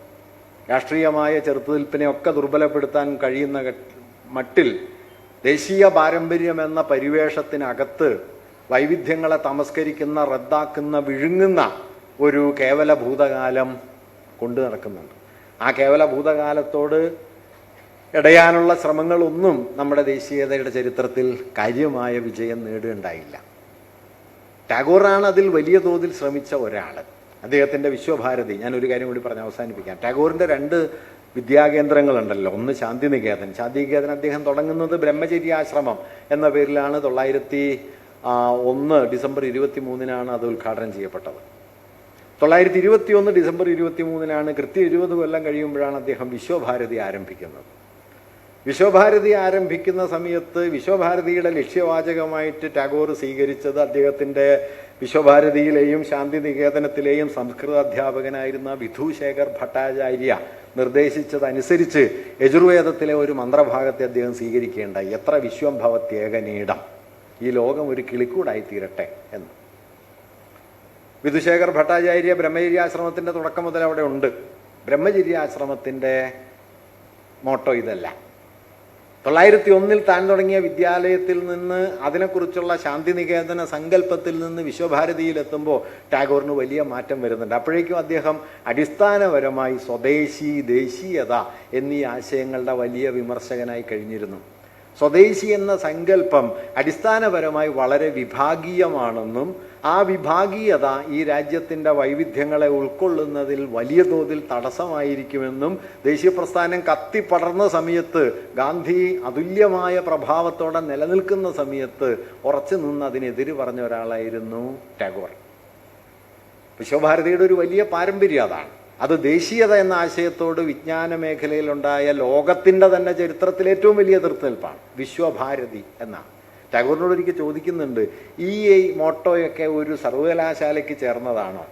വിജ്ഞാനത്തെയും അറിവിനെയും കുറിച്ചുള്ള എത്രയോ ആശയങ്ങൾ ഇവിടെയുണ്ട്. അതൊന്നുമില്ലാതെ ഒരു കവിയുടെ ആലങ്കാരികതയ്ക്ക് മാത്രം ചേരുന്ന ലോകം ഒരു കിളിക്കൂടാവട്ടെ എന്നൊക്കെ പറയുന്ന കാര്യമാണ് ഒരു സർവകലാശാലയ്ക്ക് വേണ്ടത്. ടാഗോറിൻ്റെ മറുപടി മഹത്തായൊരു മറുപടിയാണ്. ടാഗോർ പറയുന്നത്, ലോകത്തെ ഒരു കിളിക്കൂട് പോലെ സ്നേഹമസൃണവും വാത്സല്യപൂർണവും കരുണാനിർഭരവുമാക്കി മാറ്റി തീർക്കലാണ് വിദ്യാഭ്യാസത്തിൻ്റെ ആത്യന്തിക ലക്ഷ്യം. വിശ്വഭാരതിയുടെ പെഡഗോജിയെക്കുറിച്ച് അദ്ദേഹം പറയുന്നുണ്ട്, 3 തത്വങ്ങളാണ്. 1 ജോയ്ഫുൾനെസ്, ആനന്ദം. 2 ക്രിയേറ്റിവിറ്റി, സർഗാത്മകത. 3 സ്വാതന്ത്ര്യം. നോക്കൂ, ഇന്ന് നമ്മുടെ വിജ്ഞാന സങ്കല്പത്തിൻ്റെ വിദൂര സീമയിൽ പോലും ഇതില്ല. അറിവ് ആനന്ദമാണ് എന്ന് പരിഷത്തിൻ്റെ ചില പാട്ടിലല്ലാതെ വേറെ എവിടെയില്ല. കുഞ്ഞുങ്ങൾക്ക് അവർക്ക് തോന്നിയിട്ടുമില്ല. അറിവിനെ പോലെ ഒരു തങ്ങളെ എന്താ പറയുക അടിച്ചമർത്തുന്ന ഒരു ഏർപ്പാടില്ല എന്ന് ക്ലാസ്സിലിരിക്കുന്ന എല്ലാ കുഞ്ഞുങ്ങൾക്കും അറിയാം. വിജയമാഷ് പണ്ട് പറയും, ഈ മാഷുമാരെ വിശ്വസിക്കാൻ കൊള്ളില്ല എന്ന് നമുക്ക് തന്നെ ബോധ്യമുള്ളതിൻ്റെ തെളിവാണ് ഈ ഫോൾസ് നമ്പർ എന്ന്. കാരണം എൻ്റെ നമ്പർ നിങ്ങൾക്ക് അറിയാമെങ്കിൽ എന്നെ നിങ്ങൾ തോപ്പിക്കുന്നുള്ളതുകൊണ്ട് ഈ നമ്പർ മാറ്റിയിട്ട് വേറെ നമ്പർ ഇട്ടാൽ നിങ്ങളെ കൊണ്ട് പരീക്ഷിപ്പിക്കാം. അതുകൊണ്ട് അധ്യാപകരെ വിശ്വസിക്കാൻ കൊള്ളില്ല എന്ന് വ്യവസ്ഥ ആദ്യം ഉറപ്പിച്ചതിൻ്റെ പേരാണ് ഫോൾസ് നമ്പർ. നമ്മുടെ വിദ്യാലയങ്ങളുടെ ആർക്കിടെക്ചറിനെ കുറിച്ച് പൗലോ ഫ്രയർ പറയും, പെഡഗോജി ഓഫ് ദ ഒപ്രസ്ഡ്. അതിൽ അദ്ദേഹം പറയുന്നുണ്ട്, നിങ്ങൾ വിദ്യാലയങ്ങളുടെ ക്ലാസ് മുറികളുടെ വാസ്തുഘടന നോക്കിയാൽ ജയിൽ മുറികളുടെ അതേ വാസ്തുഘടനയാണ്. ഒരൊറ്റ വാതുക്കൈ മാഷും. പിള്ളേർ കുടുങ്ങിയ പുറയിലൊരു വാതിലും കൂടി വെച്ച ഒറ്റ ആളും ബാക്കിയുണ്ടാവില്ല. അതുകൊണ്ട് വാതുക്കൊരു മാഷും ഒരു വാതിലും, അകത്ത് കുറേ പിള്ളേരും. ടാഗോർ ഇതിനെയൊക്കെ ചോദ്യം ചെയ്തിരുന്നു. ടാഗോറിൻ്റെ അന്നത്തെ ഒരു വലിയ പ്രാധാന്യം എന്താണെന്ന് വെച്ചാൽ, ഒരു ഭാഗത്ത് കൊളോണിയൽ വിദ്യാഭ്യാസം, മെക്കാളെ മിനിറ്റ്സ്, മെക്കാളയുടെ ചരിത്രം നിങ്ങൾക്കറിയാമല്ലോ. IPC ഉണ്ടാക്കുന്നത് മെക്കാളയാണ്, ഇന്ത്യയിലെ വിദ്യാഭ്യാസ രൂപരേഖ ആദ്യം ഉണ്ടാക്കുന്നത് മെക്കാളയാണ്. രണ്ടും ഏതാണ്ട് ഒരുപോലെ തന്നെയാണ്. പീനൽ കോഡ് പോലെ തന്നെയാണ് എഡ്യൂക്കേഷൻ മിനിറ്റ്സും വരുന്നത്. അദ്ദേഹം ഊട്ടിയിലിരുന്നാണ് കേട്ടോ ഉണ്ടാക്കിയത്. ഇവിടെയായിരുന്നു മൂപ്പരുടെ താവളം അത് എഴുതുന്ന സമയത്ത്. അങ്ങനെ ബ്രിട്ടീഷ് വിദ്യാഭ്യാസം. മറുഭാഗത്ത് ദേശീയ പ്രസ്ഥാനം ജന്മം നൽകിയ ചില ബദൽ മാതൃകകൾ. ഇപ്പം ബനാറസ് ഹിന്ദു സർവകലാശാല 1916 ഒക്ടോബറിലാണ് ഫെബ്രുവരിയിലാണ് ബനാറസ് ഹിന്ദു സർവകലാശാല വരുന്നത്. അതിൻ്റെ അടിസ്ഥാനം തന്നെ ഒരു ഹൈന്ദവമായ യുക്തിയാണ്. ആദ്യം ഹിന്ദു സ്കൂൾ എന്നുള്ള പേരിൽ ആനി ബസന്റ് തുടങ്ങുകയും പിന്നെ ബനാറസ് ഹിന്ദു യൂണിവേഴ്സിറ്റി എന്ന പേരിൽ മദനമോഹന മാളവ്യ ഒക്കെ നേതൃത്വം നൽകിയാണ് അത് ഉണ്ടാക്കുകയും ചെയ്തത്. ആ യുക്തിയോടും ഇടഞ്ഞിട്ട് പിന്നെ ഗാന്ധി ഉണ്ടാക്കിയ സ്വാശ്രയത്തിലും അതുപോലെ തന്നെ നിർമ്മാണ പ്രവർത്തനത്തിലും ഒക്കെ അധിഷ്ഠിതമായ വിദ്യാഭ്യാസം, ഈ 3 വിദ്യാഭ്യാസ രീതികളോടും ഇടഞ്ഞിട്ടാണ് ആനന്ദം, സർഗാത്മകത, സ്വാതന്ത്ര്യം എന്നിവയെ മുൻനിർത്തിക്കൊണ്ട് ടാഗോർ തൻ്റെ വിദ്യാഭ്യാസ ദർശനം ആവിഷ്കരിച്ചത്. പക്ഷെ അതെല്ലാം എത്രയോ മാഞ്ഞു പോയിരിക്കുന്നു. ഇന്ന് വിദ്യാഭ്യാസത്തിൻ്റെ വിദൂര ലക്ഷ്യത്തിൽ പോലും ആനന്ദമില്ല, നിർമ്മാണാത്മകതയില്ല, സ്വാതന്ത്ര്യവുമില്ല. അതുകൊണ്ടാണ് ടാഗോർ പറഞ്ഞത്, ലോകത്തെ സ്നേഹനിർഭരമാക്കുന്ന ഒന്നാണ് അറിവ്.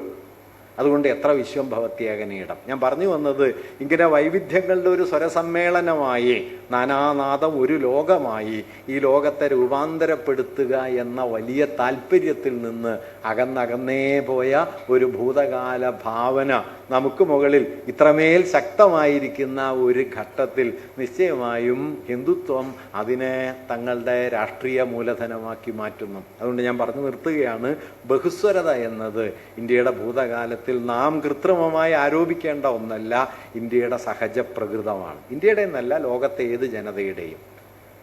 പണ്ട് കേസരി പറയുന്ന ഒരു രസമുള്ള വാക്യമുണ്ട്, ഐതിഹ്യങ്ങളുടെ തോണിയിൽ കയറി സഞ്ചരിച്ചാൽ അത് നിങ്ങളുടെ കടവിൽ അടുക്കുന്നതിന് മുമ്പ് എത്രയോ കടവുകളിൽ അടുത്തിരുന്നു എന്ന് കാണാൻ കഴിയും. നിങ്ങളുടെ കടവിലേക്ക് മാത്രമായിട്ട് ഒരു തോണിയുമില്ല, നിങ്ങളുടെ കടവിൽ നിന്ന് മാത്രമായിട്ടും ഒരു തോണിയുമില്ല. പല കടവുകൾ, പല ജനതകൾ, പല പങ്കുവയ്പ്പുകൾ, ഇതാണ് ജീവിതം. പക്ഷെ നിർഭാഗ്യവശാൽ ആ ഓർമ്മ തമസ്കരിക്കപ്പെടുന്നു. ഏകാത്മകമായ ഒന്ന്. കാൽമടമ്പിൽ അമ്പുകൊണ്ട് മരിക്കുന്നത് ശ്രീകൃഷ്ണൻ മാത്രമല്ല, കാൽമടമ്പിൽ അമ്പുകൊണ്ട് തന്നെയാണ് എസ്കിലസ് മരിക്കുന്നത്. യമുനയെ വഴിമാറ്റി ഒഴുക്കുന്ന ബലരാമനെ പോലെ നദിയെ വഴിതിരിച്ചു വിട്ട് തൊഴുത്ത് വൃത്തിയാക്കുന്ന ഒരു ഹെർക്കുലീസിനെ നിങ്ങൾക്ക് കാണാൻ കഴിയും. ഉച്ചവരെ കല്ലുരുട്ടി മോളി കയറ്റിയിട്ട് ഉച്ചയ്ക്ക് അത് താഴേക്ക് ഉരുട്ടിക്കളഞ്ഞ് ചിരിക്കുന്ന നാറാണത്ത് ഭ്രാന്തനെ പോലെ ഒരു ഭ്രാന്തൻ ഗ്രീക്ക് പുരാണത്തിലുണ്ട്. അയാളുടെ പേരാണ് സിസിഫിസ്. മകനെ ഉളിയെറിഞ്ഞു കൊന്ന ഒരു തച്ചൻ പ്രാചീന ക്രീറ്റിൽ ജീവിച്ചിരുന്നു. അതുകൊണ്ട് നമ്മുടെ ഐതിഹ്യങ്ങൾ നമ്മുടേത് മാത്രമല്ല, നമ്മുടെ ഐതിഹ്യങ്ങളിൽ മനുഷ്യവംശം കൂടി കലരുന്നുണ്ട്. ഒരു ഐതിഹ്യം പല സ്വരത്തിൽ സംസാരിക്കും. ആ പല സ്വരങ്ങളെ വീണ്ടെടുക്കുക, നമ്മിൽ തന്നെയുള്ള വൈവിധ്യങ്ങളെ വീണ്ടെടുക്കുക. കേരളീയ സദ്യ എന്ന് പറയുന്ന വിഭവക്കൂട്ടിലേക്ക് നിങ്ങളൊന്ന് സൂക്ഷിച്ചു നോക്കിയിട്ട് പുറത്തു നിന്ന് വന്ന എല്ലാം അതിൽ നിന്ന് എടുത്തു മാറ്റിയാൽ പിന്നെ ആകെ അവശേഷിക്കുക ഇല മാത്രമാണ്. ബാക്കിയൊക്കെ പല കാലങ്ങളിൽ വന്നതാണ്. ഈ ചേർന്നുണ്ടായതിൻ്റെ പേരാണ് കേരളീയത, അല്ലാതെ ഇവിടെ ഉണ്ടായതിൻ്റെ പേരല്ല. അതുകൊണ്ട് നല്ലതാണിതെല്ലാം. ഈ വൈവിധ്യത്തെ നമ്മൾ ഓർത്തെടുക്കണം. അങ്ങനെ ഓർത്തെടുക്കുക എന്നത് നമ്മുടെ സംസ്കൃതിയുടെ അടിസ്ഥാന സ്വഭാവത്തെ തിരിച്ചറിയലാണ്. അങ്ങനെ തിരിച്ചറിയുന്നതാണ് വാസ്തവത്തിൽ സംസ്കാരത്തിൻ്റെ ബഹുസ്വരതയെ മനസ്സിലാക്കുക. ഈ ബഹുസ്വരത ഇന്ത്യയുടെ മൗലികമായ പ്രകൃതമാണ് എന്നതാണ് ഒരുപക്ഷെ നാം മനസ്സിലാക്കേണ്ടത്. നിർഭാഗ്യവശാൽ ഒരു നൂറ്റാണ്ട് പിന്നിട്ട, അല്ലെങ്കിൽ 1.5 നൂറ്റാണ്ട് പിന്നിട്ട നമ്മുടെ ദേശീയത പാരമ്പര്യ നിർമ്മാണം ഈ ബഹുസ്വരതയ്ക്ക് മുകളിൽ ഏകാത്മകമായൊരു ഭൂതത്തെ പതിയെ പതിയെ ഉറപ്പിക്കുകയും ഈ ഭൂതം നമ്മളെ വിഴുങ്ങുകയും ചെയ്യുന്ന ഒരു കാലത്ത് നമ്മൾ എത്തിച്ചേരുകയും ചെയ്തിരിക്കുന്നു. അതുകൊണ്ട് ഇത് ചെറിയ കളിയല്ല, വളരെ വലിയ കളിയാണ്. ദയവായിട്ട് ഈ ഹിന്ദുത്വ രാഷ്ട്രീയം, വർഗീയ രാഷ്ട്രീയം എന്ന് പറയുന്നത് വർഗീയ രാഷ്ട്രീയ പ്രസ്ഥാനങ്ങൾ തെരഞ്ഞെടുപ്പിൽ ജയിക്കുമ്പോൾ ഉണ്ടാവുന്നതും തെരഞ്ഞെടുപ്പിൽ തോക്കുമ്പോൾ ഇല്ലാതാവുന്നതുമാണ് എന്ന് തെറ്റിദ്ധരിക്കാതിരിക്കണം. തെരഞ്ഞെടുപ്പിൽ ജയിക്കുകയും തോൽക്കുകയും ചെയ്യുന്നത് അതിൻ്റെ അവസാനത്തെ ആവിഷ്കാരമാണ്, തുടക്കം അവിടെയല്ല. തുടക്കത്തിന് വളരെ പഴക്കമുണ്ട്, വലിയ ആഴത്തിലുള്ളൊരു വേരുണ്ട്. അവിടെ ചെന്ന് തൊടാൻ പറ്റുമോ? To be radical is to go to the roots എന്ന് മാർസോരിക്ക് എഴുതുന്നുണ്ട്. ഏറ്റവും മൗലികമായിരിക്കുക എന്ന് പറയുന്നത് വേരുകളിലേക്ക് പോവുക എന്നതാണ്. ആ വേരിൽ ചെന്നാൽ നിങ്ങൾക്ക് ഈ ബഹുസ്വരം എന്നത് സഹജമാണ് എന്ന് മനസ്സിലാക്കാൻ കഴിയും. അതിനുള്ള ഒരു ശ്രമം കൂടിയായി നമ്മുടെ വൈജ്ഞാനിക ആലോചനകളെ മാറ്റി തീർക്കണം എന്ന ഒരാശയം പങ്കുവയ്ക്കുന്നു. നമസ്കാരം.